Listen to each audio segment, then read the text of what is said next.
ਅਮਰਦਾਸ ਪਦਵੰਦ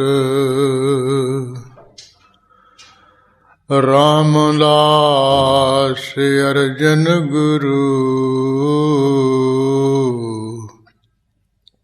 ਵਰ ਸ੍ਰੀ ਹਰਿਗੋਬਿੰਦ ਹਰੀ ਰਾਏ ਹਰਿ ਕ੍ਰਿਸ਼ਨ ਗੁਰੂ ਤੇਗ ਬਹਾਦਰ ਚੰਦ ਦਸਵੇਂ ਗੋਬਿੰਦ ਸਿੰਘ ਗੁਰੂ ਨਮੋ ਚਰਨ ਅਰਵਿੰਦ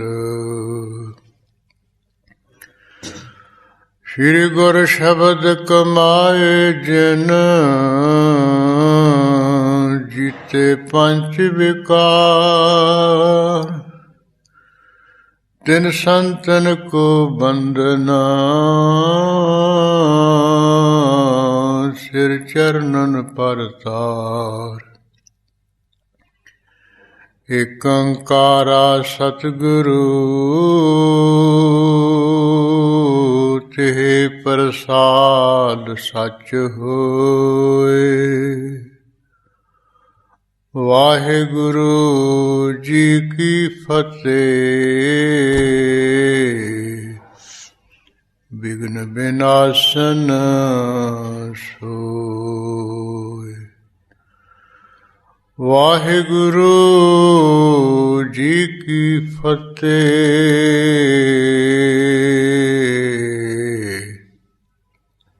ਵਿਘਨ ਵਿਨਾਸ਼ਨ ਸੋਇ।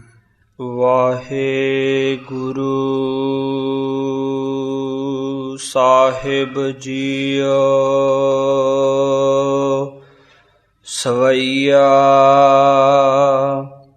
ਬਲਵੰਡ ਵੱਡੇ ਭੁਜ ਦੰਡ ਪ੍ਰਚੰਡ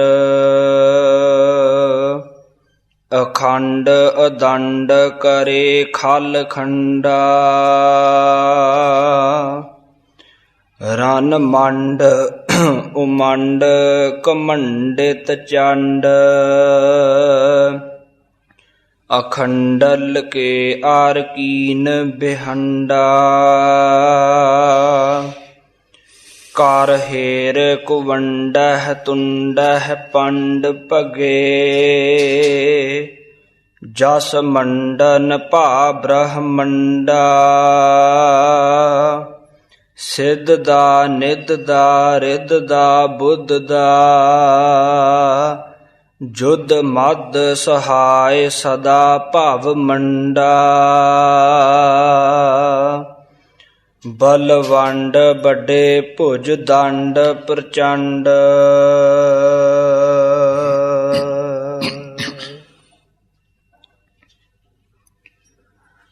ਵਾਹਿਗੁਰੂ ਜੀ ਕਾ ਖਾਲਸਾ ਵਾਹਿਗੁਰੂ ਜੀ ਕੀ ਫਤਿਹ।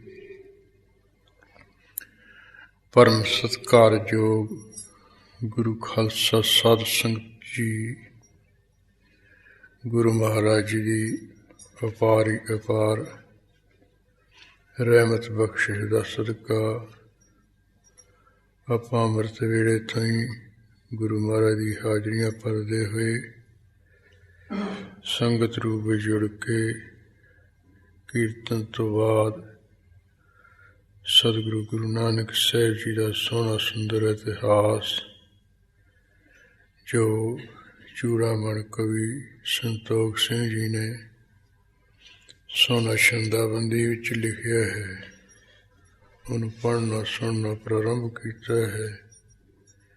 ਕਵੀ ਜੀ ਨੇ ਜਿਸ ਤਰ੍ਹਾਂ ਇਤਿਹਾਸ ਲਿਖਣ ਤੋਂ ਰਚਣ ਤੋਂ ਪਹਿਲਾਂ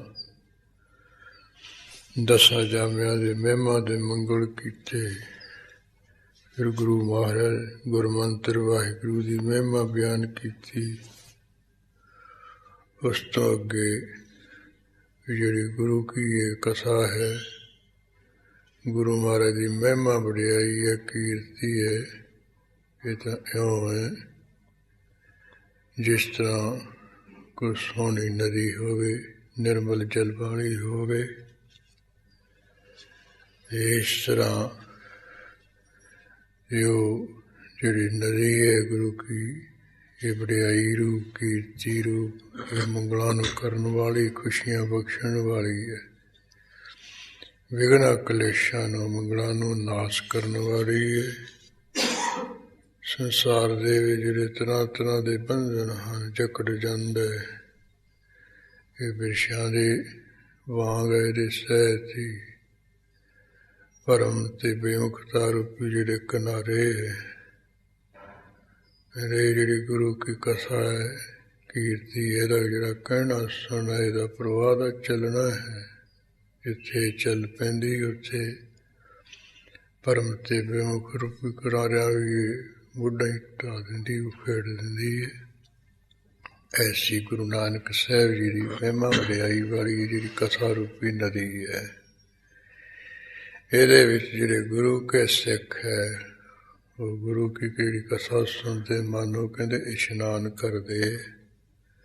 ਇਹ ਗੁਰਸਿੱਖਾਂ ਦੇ ਇਸ਼ਨਾਨ ਕਰਨ ਯੋਗ ਹੈ ਗੁਰੂ ਕੀ ਕੀਰਤੀ ਰੂਪ ਨਦੀ। ਜਿਹੜੇ ਗੁਰੂ ਕੇ ਸਿੱਖ ਹੈ, ਜਿਨ੍ਹਾਂ ਨੇ ਸਿੱਖੀ ਧਾਰੀ ਹੈ, ਉਹ ਗੁਰੂ ਕੀ ਮਹਿਮਾ ਵਡਿਆਈ ਕਥਾ ਦੁਆਰਾ ਸੁਣ ਕੇ ਸੁਖ ਤੇ ਆਨੰਦ ਭੋਗਦੇ। ਇਸੇ ਤਰ੍ਹਾਂ ਦੂਜੇ ਪਾਸੇ ਜਿਹੜੇ ਨਿੰਦਕ ਲੋਕ ਹੈ, ਈਰਖਾਲੂ ਲੋਕ ਹੈ,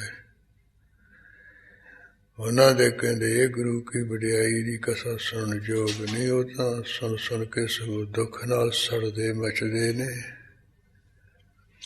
ਤੇ ਗੁਰੂ ਕੀ ਜਿਹੜੀ ਇਹ ਕਥਾ ਵਡਿਆਈ ਹੈ, ਇਹ ਜਿਹੜੀ ਨਦੀ ਵਾਂਗ ਹੈ। ਉਧਰ ਤਾਂ ਉਹ ਜਿਹੜੀ ਨਦੀ ਦਾ ਪ੍ਰਵਾਹ ਚੱਲਦਾ, ਉਹ ਖਾਲੀਆਂ ਰਾਹੀਂ, ਤ੍ਰਿੜਾਂ ਰਾਹੀਂ। ਇੱਧਰ ਜਿਹੜੇ ਕੰਨ ਹੈ, ਇਹੀ ਖਾਲੀ ਵਾਂਗ ਹੈ, ਇਹਦੇ ਵਿੱਚ ਪ੍ਰਵਾਹ ਚੱਲਦਾ ਹੈ। ਇਹਨਾਂ ਰਾਹੀਂ ਅਸੀਂ ਇਹ ਕਥਾ ਗੁਰੂ ਕੀ ਵਡਿਆਈ ਸੁਣ ਸਕਦੇ ਹਾਂ। ਜਿਵੇਂ ਨਦੀ ਚਲਦੀ ਚਲਦੀ ਸਮੁੰਦਰ ਵਿੱਚ ਜਾ ਟਿਕਦੀ ਹੈ, ਇਸ ਤਰ੍ਹਾਂ ਗੁਰਸਿੱਖਾਂ ਦੇ ਜਿਹੜੇ ਹਿਰਦੇ ਹੈ, ਸਮੁੰਦਰ ਵਾਂਗ ਹੈ। ਉਹਨਾਂ ਵਿੱਚ ਇਹ ਆ ਕੇ ਇੱਜ਼ਤ ਹੋ ਜਾਂਦੀ ਹੈ, ਗੁਰੂ ਕੀ ਵਡਿਆਈ ਟਿਕ ਜਾਂਦੀ ਹੈ।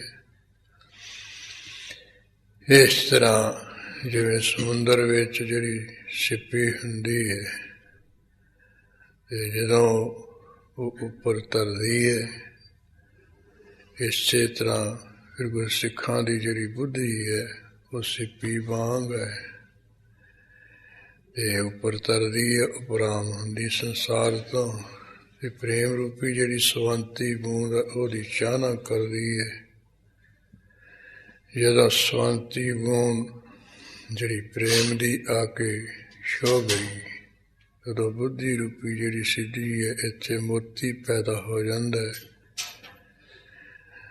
ਜਾਂ ਫਿਰ ਕਹਿੰਦੇ ਇਹ ਟਿਕ ਜਾਂਦੀ ਹੈ ਬੁੱਧੀ, ਇੱਧਰ ਉੱਧਰ ਨਹੀਂ ਦੌੜਦੀ, ਇਹ ਬੇਅਕਲ ਨਹੀਂ ਹੁੰਦੀ ਹੈ, ਤਰ੍ਹਾਂ ਤਰ੍ਹਾਂ ਦੇ ਪਦਾਰਥਾਂ ਦੇ ਨਿਰਣੇ ਨਹੀਂ ਕਰਦੀ ਹੈ। ਦੂਜੇ ਪਾਸੇ ਜਿਹੜੇ ਸਾਖਤ ਪੁਰਸ਼ ਹੈ, ਪਰਮੇਸ਼ਰ ਨਾਲੋਂ ਟੁੱਟੇ ਲੋਕ ਹੈ, ਉਹ ਕਹਿੰਦੇ ਉਹ ਖੋਤਿਆਂ ਵਰਗੇ ਹੈ। ਉਹ ਗੁਰੂ ਕੀ ਵਡਿਆਈ ਕਥਾ ਸੁਣ ਰੂਪ ਜਿਹੜਾ ਇਸ਼ਨਾਨ ਬਿਲਕੁਲ ਨਹੀਂ ਕਰਦੇ, ਸਗੋਂ ਤਾਂ ਜਿਵੇਂ ਗਧੇ ਗੁਰੁੰਦੀ ਵਾਲਾ ਥਾਂ ਰੂੜੀਆਂ ਵਿਖੇ ਫਿਰਦੇ ਹੋ, ਜਿੱਥੇ ਵਿਸ਼ੇ ਵਿਕਾਰਾਂ ਦੀਆਂ ਗੱਲਾਂ ਹੁੰਦੀਆਂ, ਗੀਤ ਗਾਏ ਜਾਂਦੇ ਗੰਦੇ, ਉੱਥੇ ਉਹ ਫਿਰਦੇ ਧੱਕੇ ਖਾਂਦੇ। ਜੇ ਭਲਾ ਉਹਨਾਂ ਦਾ ਕੋਈ ਜਿਹੜੇ ਗਧੇ ਵਰਗੇ ਲੋਕ ਇੱਧਰ ਉੱਧਰ ਮਾੜੇ ਥਾਂ ਫਿਰਨ ਵਾਲੇ, ਕੁਛ ਸਿਆਣਾ ਉਹਨਾਂ ਦਾ ਮਿੱਤਰ ਗੁਰੂ ਕੀ ਕਥਾ ਸੁਣ ਵਾਲਾ ਹੋਵੇ, ਉਹ ਕਹਿੰਦੇ ਤੂੰ ਵੀ ਚੱਲ ਨਾਲ। ਧੱਕਿਆ ਧਕਾਇਆ ਉਹਦੇ ਨਾਲ ਆ ਕੇ ਉਹ ਸੰਗਤ ਵਿੱਚ ਬੈਠ ਜਾਏ।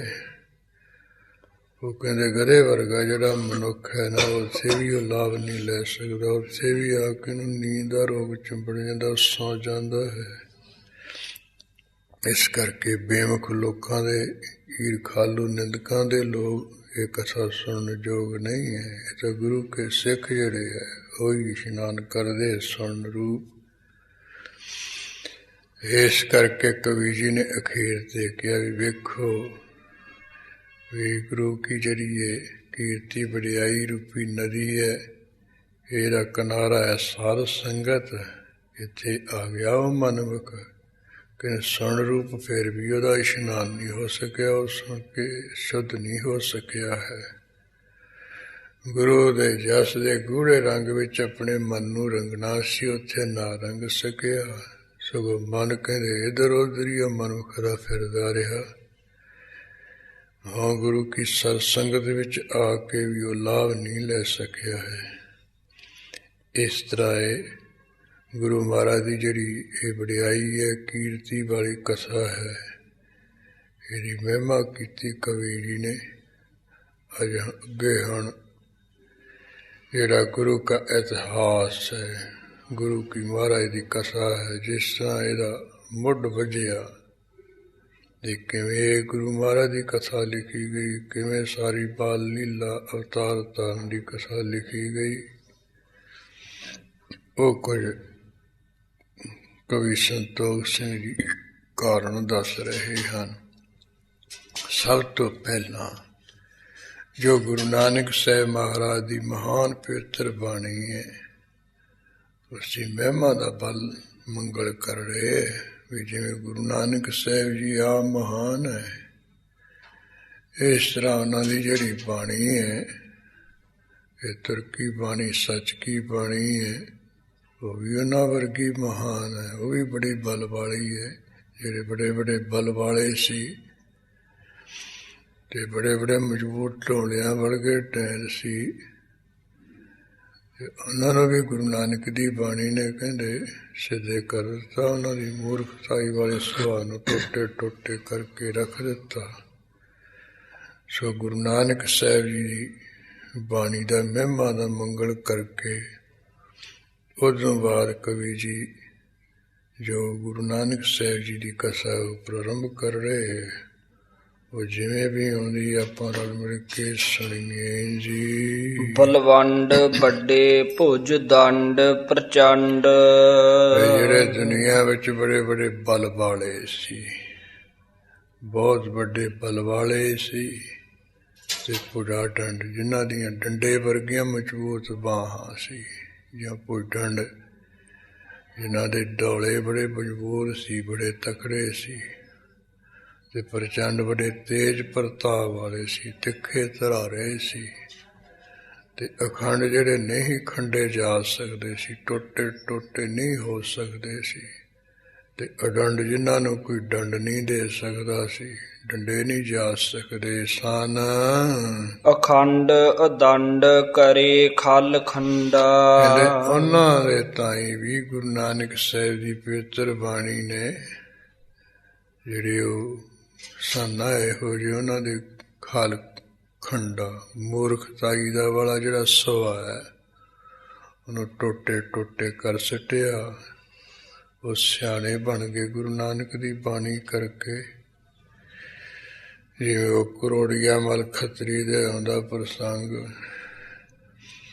ਉਹ ਸਾਧੂ ਲੋਕ ਹੱਥ ਵਿੱਚ ਸਾਜਾ ਲੈ ਕੇ ਨਗਰ ਵਿੱਚ ਭਿੱਖਿਆ ਮੰਗਦੇ ਫਿਰਦੇ ਸਨ, ਤੇ ਨਾਲੇ ਗੁਰੂ ਨਾਨਕ ਸਾਹਿਬ ਦੀ ਪਵਿੱਤਰ ਬਾਣੀ ਗਾਉਂਦੇ ਸਨ। ਨਾਨਕ ਆਖੈ ਰੇ ਮਨਾ ਸੁਣੀਐ ਸਿੱਖ ਗਹੀ, ਲੇਖਾ ਰੱਬ ਮਗੇਸੀਆ ਬੈਠਾ ਕੱਢ ਬਹੀ, ਤਲਬਾ ਪੋਸਨ ਆਕੀਆਂ ਬਾਕੀ ਜਿਨਾ ਰਹੀ, ਅਜਰਾ ਏਲ ਫਰੇਸ਼ਤਾ ਹੋਸੀ ਆਇਤ ਰਹੀ, ਕੂੜ ਨ ਖੁੱਟੇ ਨਾਨਕਾ ਓੜਕ ਸੱਚ ਕਰਹੀ। ਤੇ ਇਸ ਤਰ੍ਹਾਂ ਦੇ ਉਹ ਸ਼ਬਦ ਨੂੰ ਜਦੋਂ ਗਾ ਰਹੇ ਸੀ, ਕਰੋੜੀਆਂ ਮਲ ਬਹੁਤ ਔਖਾ ਹੋ ਗਿਆ। ਕਹਿੰਦਾ ਮੈਂ ਨਹੀਂ ਉਹ ਜਾਣਦਾ ਤੁਹਾਡੇ ਗੁਰੂ ਨਾਨਕ ਸਾਹਿਬ ਨੂੰ, ਐਵੇਂ ਤਪਾ ਤਪਾ ਤੁਸੀਂ ਕਹੀ ਜਾਂਦੇ, ਇਹ ਤੁਸੀਂ ਉਹਨਾਂ ਦੀ ਬਾਣੀ ਗਾ ਕੇ ਤੁਸੀਂ ਇਹ ਤੁਹਾਡਾ ਲੈਣ ਦੇਣ ਦਾ ਢਕਵੰਜਾ ਬਣਾਇਆ, ਮੰਗਣ ਦਾ ਢੰਗ ਬਣਾਇਆ ਹੋਇਆ। ਤਾਂ ਤੁਹਾਡੇ ਗੁਰੂ ਨਾਨਕ ਨੂੰ ਜਿੱਥੇ ਬੈਠਾ ਹੈ ਮੈਂ ਉਠਾ ਦੂੰਗਾ ਉੱਥੋਂ, ਮੈਂ ਨਹੀਂ ਕੁਝ ਸਮਝਦਾ ਉਹਨਾਂ ਨੂੰ। ਉਹ ਫਿਰ ਜਿਹੜੇ ਸਾਧੂ ਸਨ ਉਹ ਕਹਿੰਦੇ ਉਹ ਗੁਰੂ ਨਾਨਕ ਨੂੰ ਕੌਣ ਉਠਾਉਣ ਵਾਲਾ ਹੈ, ਤੂੰ ਕਿੱਧਰੋਂ ਆ ਗਿਆ ਹੈ? ਕਹਿੰਦਾ ਨਹੀਂ ਮੈਂ ਕਰ ਦੂੰਗਾ, ਦੇਖੂੰਗਾ ਤੁਹਾਡੇ ਗੁਰੂ ਨਾਨਕ ਸਾਹਿਬ ਨੂੰ। ਮਾਇਆ ਤਾਰੀਅਤ ਅੰਨਾ ਬੋਲਾ, ਇੰਨਾ ਬੁਰਾ ਹੋ ਜਾਂਦਾ ਨਾ, ਫਿਰ ਉਹ ਸ਼ਬਦ ਨਹੀਂ ਸੁਣਦਾ ਹੁੰਦਾ ਹੈ। ਇਹ ਕਹਿੰਦੇ ਵੀ ਉਹ ਬੈਠੇ ਲੈ, ਮੈਂ ਉਠਾ ਦਊਂਗਾ। ਉਹ ਕਹਿੰਦੇ ਨਹੀਂ, ਤੂੰ ਨਹੀਂ ਉੱਠ ਜਾਏਗਾ, ਉਹਨਾਂ ਨੂੰ ਨਹੀਂ ਉਠਾ ਸਕੇਗਾ, ਉਹ ਬੜੇ ਬਲੀ ਹੈ। ਉਹ ਘੋੜੀ ਤੇ ਚੜ੍ਹ ਕੇ ਜਦੋਂ ਚੱਲਿਆ, ਇਹ ਮੂਰਖ ਸੁਭਾਅ ਵਾਲਾ ਕਰੋੜੀਆ ਮੱਲ ਹੈ। ਤੇ ਰਸਤੇ ਵਿੱਚ ਆਉਂਦਿਆਂ ਪਹਿਲਾਂ ਤਾਂ ਉਹ ਚੜ੍ਹਦਿਆਂ ਸਾਰੀ ਪੱਗ ਲੈ ਗਈ, ਉਹ ਸਗਨ ਜਿਹਾ ਹੋ ਗਿਆ। ਜਦੋਂ ਕਰਤਾਰਪੁਰ ਸਾਹਿਬ ਆ ਗਿਆ ਚੱਲ ਕੇ, ਮਹਾਰਾਜ ਵੱਲ ਨੂੰ ਚੱਲਣ ਲੱਗਿਆ, ਨੇੜੇ ਜਿਹੇ ਆ ਕੇ ਫਿਰ ਅੰਨਾ ਹੋ ਗਿਆ, ਦਿਸੇ ਨਾ। ਫਿਰ ਉਹ ਜਿਹੜੇ ਨਾਲ ਆ ਰਹੇ ਸੀ ਉਹ ਕਹਿਣ ਲੱਗੇ, ਕੀ ਗੱਲ ਹੈ, ਡਿਕਟੋਲੇ ਜੇ ਕਿਵੇਂ ਖਾਨਾ? ਕਹਿੰਦਾ ਵੀ ਮੈਨੂੰ ਤਾਂ ਦਿਸਦਾ ਨਹੀਂ ਆ, ਅੱਖਾਂ ਬੰਦ ਹੋ ਗਈਆਂ। ਜਿਵੇਂ ਤੁਸੀਂ ਕਹਿੰਦੇ ਸੀ ਗੱਲ ਤਾਂ ਉਹੀ ਹੈ। ਗੁਰੂ ਨਾਨਕ ਸਾਹਿਬ ਤਾਂ ਬੜੇ ਬਲੀ ਹੈ, ਤਕੜੇ ਹੈ। ਇਸ ਤਰ੍ਹਾਂ ਫਿਰ ਉਹ ਕਹਿੰਦੇ ਵੀ ਜਿਹੜਾ ਗੁਰੂ ਨਾਨਕ ਸਾਹਿਬ ਨਾਲ ਈਰਖਾ ਕਰੂ, ਉਹਨਾਂ ਦੀ ਨਿੰਦਿਆ ਕਰੂ, ਜਿਵੇਂ ਮੇਰੇ ਨਾਲ ਹੋਈ ਐਂ ਹੀ ਉਹਦੇ ਨਾਲ ਹੋਊਗੀ। ਵੀ ਮੈਨੂੰ ਬਖਸ਼ਾਓ ਜਿਵੇਂ ਬਖਸ਼ਾ ਸਕਦੇ ਆ। ਉਹ ਜਿਵੇਂ ਅੰਨੇ ਨੂੰ ਫਿਰ ਫੜ ਕੇ ਲਿਆਈਦਾ, ਇਸ ਤਰ੍ਹਾਂ ਦੋ ਚਾਹੁੰਦਿਆਂ ਨੇ ਫੜ ਲਈ ਬਾਂਹ ਜੀ, ਤੇ ਗੁਰੂ ਨਾਨਕ ਸਾਹਿਬ ਦੇ ਆ ਕੇ ਚਰਨੀ ਪਾ ਦਿੱਤਾ। ਕਹਿੰਦਾ ਮਹਾਰਾਜ ਬਖਸ਼ ਲਓ, ਬਖਸ਼ ਲਓ। ਮੈਂ ਨਹੀਂ ਸਮਝਦਾ ਸੀ, ਮੈਂ ਤਾਂ ਕਿਹਾ ਹੀ ਹੋਣਾ ਕੋਈ ਡੰਬੀ ਪਖੰਡੀ ਕਲਯੁਗ ਵਿੱਚ ਬਥੇਰੇ ਇਹੋ ਜਿਹੇ ਬਣ ਬੈਠੇ ਉਹੋ ਜਿਹੇ ਹੋਣਗੇ। ਤੁਹਾਨੂੰ ਨਹੀਂ ਪਤਾ ਸੀ ਵੀ ਤੁਸੀਂ ਮਹਾਨ ਹੋ। ਇਸ ਕਰਕੇ ਮਹਾਰਾਜ ਮੈਥੋਂ ਕੋਈ ਸੇਵਾ ਲਓ। ਜਿੱਥੇ ਤੁਸੀਂ ਬੈਠੇ ਆ ਨਾ, ਇਹ ਧਰਤੀ ਤੇ ਮਹਾਰਾਜ ਸਾਧ ਸੰਗਤ ਕਾਇਮ ਕਰੋ, ਧਰਮਸ਼ਾਲਾ ਬਣਾਓ, ਇੱਥੇ ਲੰਗਰ ਚਲਾਓ। ਮਹਾਰਾਜ ਜ਼ਮੀਨ ਲਓ ਜਿੰਨੀ ਮਰਜ਼ੀ। ਹੁਣ ਦੇਖ ਲਓ ਕਿੱਡਾ ਬਲ ਵਾਲਾ ਸੀ, ਕਿਹੋ ਜਿਹਾ ਤੇ ਖਾਤਰਾਰਾ ਸੀ। ਗੁਰੂ ਨਾਨਕ ਦੀ ਬਾਣੀ ਨੇ ਉਹਦੇ ਮੂਰਖ ਭਾਈ ਸੁਭਾਅ ਨੂੰ ਟੋਟੇ ਟੋਟੇ ਕਰ ਸਕਿਆ। ਨਿਮਰਤਾ ਗਰੀਬ ਵਿੱਚ ਆ ਗਿਆ। ਸਾਰਿਆਂ ਨਾਲੋਂ ਵੱਧ ਕਰੋੜੀਆਂ ਵੱਲ ਗੁਰੂ ਨਾਨਕ ਸਾਹਿਬ ਜੀ ਨੂੰ ਮੱਥੇ ਟੇਕਦਾ ਸੀ। ਇਸ ਤਰ੍ਹਾਂ ਦੇਵ ਲੂਤ ਵਰਗੇ ਜਿਹੜੇ ਰਾਖਸ਼ ਸੀ, ਜਿਹੜੇ ਕਹਿੰਦੇ ਸੀ ਪਹਾੜਾਂ ਵਿੱਚ ਹੇਠਾਂ ਦੱਬ ਦਿਓ, ਧਰਤੀ ਟੋਆ ਭੱਜ ਕੇ ਉੱਤੇ ਪਹਾੜ ਸਿੱਟ ਦਿਓ, ਇਹਨੂੰ ਪਾਣੀ ਵਿੱਚ ਸੁੱਟੋ, ਇਹ ਪਖੰਡੀ ਹੈ, ਡੰਬੀ ਹੈ, ਅੱਗ ਵਿੱਚ ਸੁੱਟੋ, ਇਹਦੇ ਸੱਪ ਲੜਾਓ। ਇਹੋ ਜਿਹੇ ਜਿਹੜੇ ਮੂਰਖ ਸੁਭਾਅ ਵਾਲੇ ਦੇਵ ਲੂਤ ਵਰਗੇ ਸੀ, ਉਹਨਾਂ ਨੂੰ ਵੀ ਗੁਰੂ ਨਾਨਕ ਦੀ ਬਾਣੀ ਨੇ ਮੂਰਖ ਦੇ ਸੁਭਾਅ ਨੂੰ ਖੰਡ ਸੁੱਟਿਆ, ਉਹ ਵੀ ਸਿਆਣੇ ਬਣਾ ਦਿੱਤੇ। ਇਸ ਕਰਕੇ ਕਵੀ ਇਹ ਇਸ਼ਾਰੇ ਨਾਲ ਹੀ ਕਹਿ ਰਿਹਾ ਵੀ ਜਿਹੜੇ ਬਲੇ ਬਲ ਵਾਲੇ ਸੀ, ਬੜੇ ਡੋਲਿਆਂ ਬਲਵਾਨ ਡੋਲਿਆਂ ਵਾਲੇ, ਜਿਹੜੇ ਤੇਜ ਪ੍ਰਤਾਪ ਵਾਲੇ, ਤਿੱਖੇ ਤਰਾਰੇ ਸੀ, ਜਿਹੜੇ ਖੰਡੇ ਨਹੀਂ ਜਾ ਟੁੱਟੇ ਨਹੀਂ ਹੋ ਸਕਦੇ, ਜਿਨ੍ਹਾਂ ਨੂੰ ਕੋਈ ਡੰਡ ਨਹੀਂ ਦੇ ਸਕਦਾ ਸੀ, ਉਹਨਾਂ ਦੇ ਤਾਈਂ ਗੁਰੂ ਨਾਨਕ ਸਾਹਿਬ ਦੀ ਬਾਣੀ ਨੇ ਮੂਰਖ ਤਾਈ ਦੇ ਸੁਭਾਅ ਨੂੰ ਟੁੱਟੇ ਟੁੱਟੇ ਕਰ ਦਿੱਤਾ। ਉਹ ਸਿੱਧੇ ਕਰਤੇ ਸਰਪਟ ਭੰਗਰ ਨਾਥ ਵਰਗੇ ਵੀ। ਰਨ ਮੰਡ ਉਮੰਡ ਕਮੰਡਿਤ ਚੰਡ। ਹਾਂ, ਜਿੱਥੇ ਕਹਿੰਦੇ ਰਨ ਮੰਡ, ਜਿੱਥੇ ਕਾਮ ਕ੍ਰੋਧ ਲੋਭ ਮੋਹ ਹੰਕਾਰ ਦਾ ਜੰਗ ਸ਼ੁਰੂ ਹੋਇਆ, ਉੱਥੇ ਅਮੰਡ ਕੀ ਜੋਸ਼ ਵਿੱਚ ਆ ਕੇ ਤੇ ਕਮੰਡ ਕੀਏ ਬੰਗਾਰ ਕੇ, ਚੰਡ ਕੀਏ ਬੜੇ ਤਿੱਖੇ ਤਰਾਰੀ ਤੇਜ ਪ੍ਰਤਾਪ ਵਾਲੇ। ਅਖੰਡਲ ਕੇ ਆਰ ਕੀਨ ਵਿਹੰਡਾ। ਜਿਹੜਾ ਅਖੰਡਲ ਕੀ ਹੈ, ਅੰਦਰਲਾ ਜੀਤ ਆਤਮਾ ਹੈ।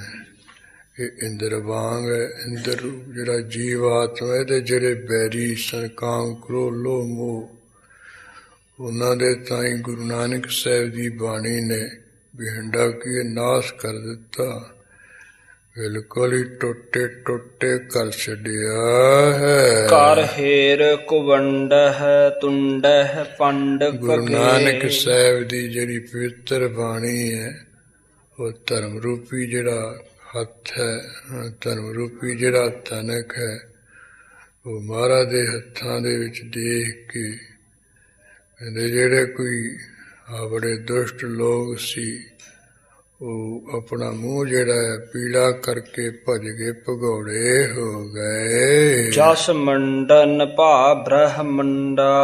ਇਸ ਤਰ੍ਹਾਂ ਕਹਿੰਦੇ ਜਸ ਪੂਸ਼ਤ ਹੋਇਆ ਸਾਰੇ ਬ੍ਰਹਮੰਡਾਂ ਵਿੱਚ। ਸਿੱਧ ਬੋਲਣ ਸੋ ਬਚਨ ਧੰਨ ਨਾਨਕ ਤੇਰੀ ਵੱਡੀ ਕਮਾਈ। ਜਿਹੜੇ ਚੜ ਆਉਂਦੇ ਸੀ ਨਾ ਵੀ ਹਰੇ ਮਾਈ ਮੁੰਡਾ ਗਾਲਾਂ ਹੀ ਕੱਢਦੇ ਸੀ, ਉਹ ਗੁਰੂ ਨਾਨਕ ਸਾਹਿਬ ਦਾ ਜਸ ਕਰਨ ਲੱਗ ਪਏ।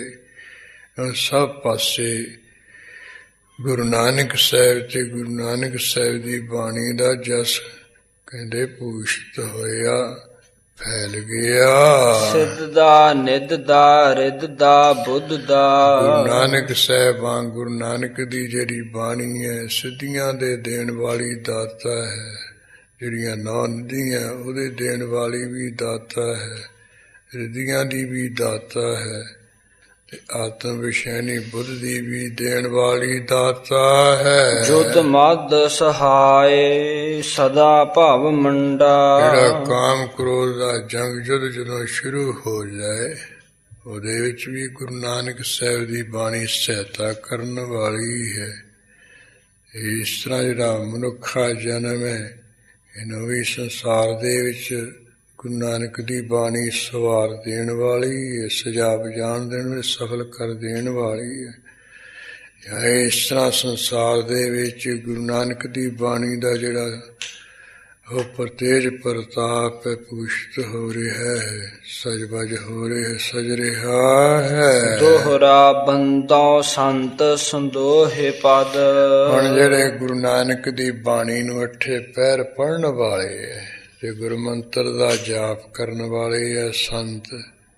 ਕਵੀ ਕਹਿੰਦਾ ਉਹ ਸਮੂਹ ਸੰਤਾਂ ਦੇ ਭਾਵੇਂ ਕਿਸੇ ਉਹ ਭੇਖ ਨੂੰ ਧਾਰਨ ਵਾਲੇ ਕਿਸੇ ਰੂਪ ਵਿੱਚ ਰਹਿ ਰਹੇ, ਉਹ ਸਮੂਹ ਸੰਤਾਂ ਦੇ ਚਰਨਾਂ ਨੂੰ ਵੀ ਮੈਂ ਮੱਥਾ ਟੇਕਦਾ ਹਾਂ। ਜਿਨ ਤੇ ਹੋਤ ਉਦਾਰ। ਇਸ ਗੁਰੂ ਨਾਨਕ ਦੀ ਬਾਣੀ ਪੜ੍ਹਨ ਵਾਲੇ ਸੰਤਾਂ ਦੇ ਚਰਨਾਂ ਤੇ ਮੱਥਾ ਟੇਕਣ ਨਾਲ ਇਹ ਜੀਵ ਦਾ ਸੰਸਾਰ ਤੋਂ ਉਧਾਰ ਹੁੰਦਾ ਹੈ, ਇਹਦੀ ਕਲਿਆਣ ਹੁੰਦੀ, ਇਹਦਾ ਪਾਰ ਉਤਾਰਾ ਹੋ ਜਾਂਦਾ ਹੈ। ਜਮ ਤਮ ਸਮ ਤੇ ਤਰਨ ਸੇ। ਉਹ ਜਿਹੜੇ ਸਮੂਹ ਸੰਤ ਹੈ ਉਹਨਾਂ ਦੇ ਜਿਹੜੇ ਚਰਨ ਹਨ ਕਹਿੰਦੇ ਜਿਹੜੇ ਧਰਮਰਾਜ ਦੇ ਜਮਦੂਤ ਹੈ ਨਾ ਹਨੇਰੇ ਵਰਗੇ ਹੈ, ਉਹਨੂੰ ਦੂਰ ਕਰਨ ਵਾਸਤੇ ਗੁਰੂ ਨਾਨਕ ਸਮੂਹ ਸੰਤਾਂ ਦੇ ਚਰਨ ਹੈ ਸੂਰਜ ਵੱਤ ਹੈ ਮਹਾਨ ਹੈ। ਭ੍ਰਮ ਘਨ ਬਾਤ ਵਿਚਾਰ। ਜਿਹੜਾ ਪਰਮ ਰੂਪੀ ਹੈ ਬਹੁਤ ਵੱਡਾ ਬੱਦਲ ਹੈ, ਇਹਨੂੰ ਭਜਾਉਣ ਵਾਸਤੇ ਜਿਹੜੇ ਸਮੂਹ ਸੰਤਾਂ ਦੇ ਚਰਨ ਹਨ ਉਹ ਕਹਿੰਦੇ ਜਿਵੇਂ ਹਵਾ ਹੁੰਦੀ ਹੈ ਤਿੱਖੀ, ਉਹਦੇ ਸਮਾਨ ਵਿਚਾਰ ਲਓ। ਜੋ ਇਹ ਸਿਮਰਨ ਵਾਲਿਆਂ ਗੁਰੂ ਨਾਨਕ ਦੀ ਬਾਣੀ ਪੜ੍ਹਨ ਵਾਲਿਆਂ ਦੇ ਚਰਨਾਂ ਤੇ ਮੱਥਾ ਟੇਕਦਾ ਉਹਦੇ ਭਰਮ ਰੂਪੀ ਬੱਦਲ ਉੱਡ ਜਾਂਦੇ, ਜਿਵੇਂ ਹਵਾ ਤਿੱਖੀ ਆਉਣ ਨਾਲ ਉੱਡ ਜਾਂਦੇ ਹੁੰਦੇ ਆ ਬੱਦਲ। ਚੌਪਈ ਮੋਰ ਮਨੋਰਥ ਭਇਓ ਜਹਾਜੂ। ਹੁਣ ਕਵੀ ਆਪਣੇ ਵੱਲੋਂ ਕਹਿ ਰਿਹਾ ਹੈ ਕਿ ਮੇਰੇ ਮਨ ਵਿੱਚ ਜਿਹੜਾ ਫੁਰਨਾ ਉੱਠਿਆ ਹੈ ਨਾ ਵੀ ਗੁਰੂ ਨਾਨਕ ਸਾਹਿਬ ਜੀ ਦੀ ਮੈਂ ਸੋਹਣੀ ਕਥਾ ਲਿਖਾਂ, ਸੋਹਣਾ ਇਤਿਹਾਸ ਲਿਖਾਂ, ਉਹ ਕਾਰਨ ਕਿਵੇਂ ਬਣਿਆ ਸੀ। ਕਵੀ ਸੰਤੋਖ ਸਿੰਘ ਜੀ ਨੇ ਇੱਕ ਵਾਰੀ ਭਾਈ ਬਾਲੇ ਵਾਲੀ ਜਨਮ ਸਾਖੀ ਪੜ੍ਹ ਲਈ। ਉਹ ਸੀ ਹੰਦਾਲੀਆਂ ਤੇ ਕਬੀਰ ਪੰਥੀਆਂ ਨੇ ਵਿਗਾੜੀ ਹੋਈ। ਉਹ ਸਾਖੀਆਂ ਦੇ ਵਿੱਚ ਹੋਰ ਕੁਝ ਸਾਖੀਆਂ ਪਾਈਆਂ ਜਿਹੜੀਆਂ ਆਪਣੀਆਂ ਬਣਾ ਕੇ ਸਾਖੀਆਂ ਪਾਈਆਂ ਸੀ। ਉਹਦੇ ਵਿੱਚ ਜਿਹੜਾ ਹੰਦਾਲ ਗੁਰੂ ਅਮਰਦਾਸ ਸਾਹਿਬ ਜੀ ਦਾ ਸਿੱਖ ਹੋਇਆ ਲੰਗਰ ਵਿੱਚ ਆਟਾ ਗੁੰਨਦਾ ਹੁੰਦਾ ਸੀ ਤੇ ਉਹਨੂੰ ਵੀ ਗੁਰੂ ਨਾਨਕ ਵਾਂਗੂ ਮਹਾਨ ਜਣਾਇਆ ਵੀ ਇਹ ਵੀ ਸਾਡਾ ਵੀ ਜਿਹੜਾ ਨਾਲ ਸਿੱਖ ਸੀ ਬਹੁਤ ਵੱਡਾ ਹੋਇਆ। ਉਹ ਇੱਕ ਵਾਰੀ ਇਤਿਹਾਸ ਵਿੱਚ ਅੱਗੇ ਪ੍ਰਸੰਗ ਆਈ ਜਾਣਾ ਹੈ ਹੰਦਾਲਨਾਮੇ ਸਿੱਖ ਦਾ। ਇਹ ਲੰਗਰ ਵਿੱਚ ਆਟਾ ਗੁੰਨ ਰਿਹਾ ਸੀ। ਗੁਰੂ ਅਮਰਦੇਵ ਮਹਾਰਾਜ ਜੀ ਲੰਗਰ ਵਿੱਚ ਚਲੇ ਗਏ ਤੇ ਹੰਦਾਲਨਾਮੇ ਸਿੱਖ ਆਟਾ ਜਿਹਾ ਹੱਥਾਂ ਨੂੰ ਲੱਗਿਆ ਹੋਇਆ ਹੈ, ਖਿਆਲ ਕਰਦਾ ਵੀ ਜੇ ਹੁਣ ਧਰਤੀ ਉੱਪਰ ਹੱਥ ਲਾ ਕੇ ਮੱਥਾ ਟੇਕਿਆ ਹੱਥ ਲਿਪੜ ਜਾਣਗੇ ਤੇ ਇਹਨੇ ਹੱਥ ਜੇ ਪਿੱਛੇ ਨੂੰ ਕਰ ਲਏ ਪਿੱਠ ਪਿੱਛੇ ਤੇ ਚਰਨਾਂ ਤੇ ਸੀਸ ਮਹਾਰਾਜ ਦੇ ਰੱਖਦਾ। ਮਹਾਰਾਜ ਪ੍ਰਸੰਨ ਹੋ ਕੇ ਕਹਿੰਦੇ ਵੀ ਤੇਰਾ ਮੱਥਾ ਹੀ ਪ੍ਰਵਾਨ ਹੈ, ਚੰਗਾ ਤੇਰੀ ਜਿਹੜੀ ਗੱਦੀ ਦੇ ਲੋਕ ਹੋਣਗੇ, ਤੇਰੇ ਪੈਰੋਕਾਰ ਹੋਣਗੇ, ਹੱਥ ਨੂੰ ਪਿੱਛੇ ਕਰਕੇ ਮੱਥਾ ਟੇਕਿਆ ਕਰਨਗੇ। ਇਸ ਤਰ੍ਹਾਂ ਇਹਨੂੰ ਮਹਾਰਾਜ ਨੇ ਫਿਰ ਮੰਜੀ ਵੀ ਬਖਸ਼ ਦਿੱਤੀ ਸੀ, ਯਾਨੀ ਗੁਰਮੁਖ ਪਦਵੀ ਬਖਸ਼ੀ ਵੀ, ਤੇ ਸਿੱਖੀ ਦਾ ਪ੍ਰਚਾਰ ਕਰਿਆ। ਇਹਨਾਂ ਦੇ ਹੰਡਾਲ ਦੀ ਅੱਗੇ ਕੋਈ ਅੱਗੇ ਗੱਦੀ ਵਿੱਚ ਇਹੋ ਜਿਹਾ ਵਿਗੜਿਆ ਤਿਗੜਾ ਪੈਦਾ ਹੋ ਗਿਆ ਸਾਕਤ, ਉਹਨੇ ਫਿਰ ਭਾਈ ਬਾਲੇ ਵਾਲੀ ਜਨਮ ਸਾਖੀ ਵਿਗਾੜ ਦਿੱਤੀ। ਇੱਕ ਕਬੀਰ ਜੀ ਦੀ ਅੰਸ ਵੰਸ ਵਿੱਚੋਂ ਵੀ ਇਹੋ ਜਿਹਾ ਕੋਈ ਵਿਗੜਿਆ ਟਿਗੜਿਆ ਪੈਦਾ ਹੋ ਗਿਆ। ਇਹ ਦੋਵੇਂ ਇਕੱਠੇ ਹੋ ਗਏ, ਉਹਨਾਂ ਨੇ ਇਹ ਭਾਈ ਬਾਲੇ ਵਾਲੀ ਜਨਮ ਸਾਖੀ ਨੂੰ ਵਿਗਾੜ ਦਿੱਤਾ ਸੀ। ਜਿਹੜੀ ਅਸਲੀ ਜਨਮ ਸਾਖੀ ਸੀ ਉਹਨੂੰ ਚੱਕ ਕੇ ਸਤੁਦਰ ਵਿੱਚ ਸਿੱਟਦਾ ਸੀ। ਇਸ ਤਰ੍ਹਾਂ ਜਾਣੀ ਜਦੋਂ ਇਹ ਕਵੀ ਸੰਤੋਖ ਸਿੰਘ ਜੀ ਨੇ ਉਹ ਭਾਈ ਬਾਲੇ ਵਾਲੀ ਜਨਮ ਸਾਖੀ ਵਿਗੜੀ ਹੋਈ ਹੰਡਾਲੀਆਂ ਦੀ ਵਿਗਾੜੀ ਪੜ੍ਹੀ, ਤੇ ਮਨ ਨੂੰ ਬਹੁਤ ਦੁੱਖ ਹੋਇਆ ਵੀ ਐਡੇ ਵੱਡੇ ਗੁਰੂ ਨਾਨਕ ਸਾਹਿਬ ਆਹ ਵਿੱਚ ਦੁੱਧ ਵਿੱਚ ਕੀ ਆ, ਮੱਖੀ ਸਿੱਟੀ ਪਈ ਹੈ, ਇਹ ਤਾਂ ਮੱਖੀ ਕੱਢ ਦੇਣੀ ਚਾਹੀਦੀ ਹੈ। ਗੁਰੂ ਨਾਨਕ ਸਾਹਿਬ ਦੀ ਵਡਿਆਈ ਜਸ ਜਿਹੜਾ ਦੁੱਧ ਵਾਂਗ ਉਜਲ ਚਿੱਟਾ ਹੈ।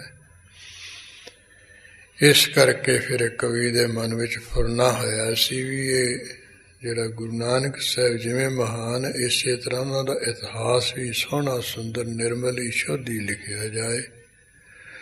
ਸੋ ਕਵੀ ਇੱਥੇ ਕਹਿ ਰਿਹਾ ਵੀ ਹੇ ਗੁਰੂ ਨਾਨਕ ਸਾਹਿਬ, ਮੇਰੇ ਮਨ ਦਾ ਜਿਹੜਾ ਫੁਰਨਾ ਹੈ, ਇਹ ਬਹੁਤ ਵੱਡਾ ਕਥਾ ਦਾ ਜਹਾਜ਼ ਰਚਣ ਦਾ ਇਹ ਜਹਾਜ਼ਵਤ ਹੋ ਗਿਆ ਵੱਡਾ ਫੁਰਨਾ। ਸਿੰਧ ਜ ਬਿਗਨ ਅਥਾਹ ਸਮਾਜੂ, ਜਿਹੜੇ ਬਿਗਨ ਹਨ ਇਹ ਸਮੁੰਦਰ ਵਾਂਗ, ਇਹ ਕਹਿੰਦੇ ਅਥਾਹ ਹੈ ਬਿਗਨਾ ਰੂਪੀ ਸਾਜੋ ਸਮਾਨ।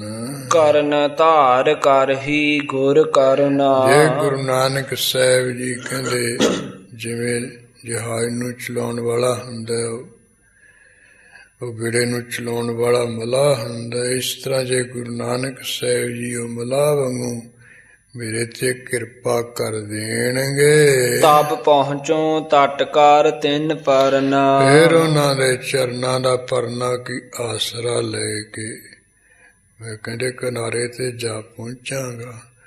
ਆਵੇ ਗੁਰੂ ਨਾਨਕ ਸਾਹਿਬ ਜੀ ਦੀ ਜਿਹੜੀ ਕਥਾ ਹੈ, ਇਹ ਜਿਹੜਾ ਪ੍ਰਸੰਗ ਹੈ, ਇਹਨੂੰ ਜਿਹੜਾ ਪੂਰਾ ਕਰਨਾ ਹੈ, ਇਹ ਕਿਨਾਰੇ ਪਹੁੰਚਣਾ ਹੈ। ਫਿਰ ਵਿਘਨਾਂ ਤੋਂ ਕਲੇਸ਼ਾਂ ਤੋਂ ਬਚ ਕੇ ਮੈਂ ਕਿਨਾਰੇ ਜਾ ਪਹੁੰਚਾਂਗਾ। ਆਵੇ ਸੋਹਣਾ ਜਸ ਦਾ ਜਿਹੜਾ ਇਤਿਹਾਸ ਮੈਂ ਲਿਖ ਸਕਾਂਗਾ। ਤੁਮਰੋ ਨਾਮ ਨਿਬਾਹ ਲਾਜਾ, ਇਹ ਗੁਰੂ ਨਾਨਕ ਸਾਹਿਬ ਤੁਹਾਨੂੰ ਆਪਣੇ ਨਾਮ ਦਾ ਬਿਰਦ ਹੈ ਵੀ ਜਿਹੜਾ ਸ਼ਰਨ ਆਵੇ ਤਿਸ ਕੰਠ ਲਾਵੇ, ਜਿਹੜਾ ਸ਼ਰਨ ਆ ਜਾਏ ਉਹਨੂੰ ਤੁਸੀਂ ਗੱਲ ਲਾਉਣੀ, ਇਹ ਤੁਹਾਡਾ ਨਾਮ ਦਾ ਬਿਰਦ ਹੈ। ਇਸ ਕਰਕੇ ਮਾਰਾ ਆਪਣੇ ਨਾਮ ਦੀ ਲੱਜਿਆ ਨਿਭਾਓ। ਜਾਂ ਮੈਨੂੰ ਲੋਕ ਕਹਿੰਦੇ ਵੀ ਇਹ ਸੰਤੋਖ ਸਿੰਘ ਗੁਰੂ ਨਾਨਕ ਸਾਹਿਬ ਦਾ ਸਿੱਖ ਹੈ, ਇਸ ਕਰਕੇ ਮਾਰਾ ਤੁਹਾਡੇ ਨਾਮ ਨੂੰ ਲੱਜਿਆ। ਮੈਂ ਹੁਣ ਤੁਹਾਡਾ ਇਹ ਜਸ ਵਾਲਾ ਇਤਿਹਾਸ ਲਿਖਣ ਲੱਗ ਪਿਆ। ਜੇ ਵਿੱਚੇ ਰਹਿ ਗਿਆ ਵਿਘਨ ਪੈ ਗਿਆ, ਲੋਕ ਕਹਿਣਗੇ ਗੁਰੂ ਨਾਨਕ ਨੇ ਸਹਾਇਤਾ ਨਹੀਂ ਕੀਤੀ, ਅਧੂਰਾ ਹੀ ਰਹਿ ਗਿਆ ਇਹਦਾ ਗ੍ਰੰਥ। ਇਸ ਕਰਕੇ ਮਹਾਰਾਜ ਤੁਹਾਡਾ ਨਾਮ ਹੈ ਵਜਦਾ, ਤੇ ਤੁਸੀਂ ਆਪਣੇ ਨਾਮ ਦੀ ਲੱਜਾ ਲਵਾ ਦੇਵੋ ਜੀ। ਕਰੋ ਗ੍ਰੰਥ ਪੂਰਨ ਸ਼ੁਭ ਕਾਜਾ, ਜਿਹੜਾ ਸੋਹਣਾ ਕੰਮ ਮੈਂ ਸ਼ੁਰੂ ਕਰਨ ਲੱਗਿਆ ਗ੍ਰੰਥ ਨੂੰ, ਇਹ ਮਹਾਰਾਜ ਤੁਸੀਂ ਨਿਰਵਿਘਨ ਸੰਪੂਰਨ ਕਰ ਦੇਵੋ ਜੀ। ਤਵ ਕਰਨਾ ਬਿਨ ਅੱਖਰ ਏਕੂ, ਇਹ ਜਗਤ ਦੇ ਗੁਰੂ ਨਾਨਕ ਸਾਹਿਬ ਪਰਮੇਸ਼ਰ ਰੂਪ ਤੁਹਾਡੀ ਕਿਰਪਾ ਤੋਂ ਬਗੈਰ ਬਹੁਤਾ ਤਾਂ ਕੀ ਇੱਕ ਅੱਖਰ ਵੀ ਨਹਿ ਉਪਜਤ ਮੁਝ ਹਿਰਦੈ ਵਿਵੇਕੂ। ਇਸ ਤਰ੍ਹਾਂ ਦਾ ਇੱਕ ਅੱਖਰ ਵੀ ਰਚਣ ਦਾ ਮੇਰੇ ਹਿਰਦੇ ਵਿੱਚ ਗਿਆਨ ਨਹੀਂ ਪੈਦਾ ਹੁੰਦਾ ਹੈ।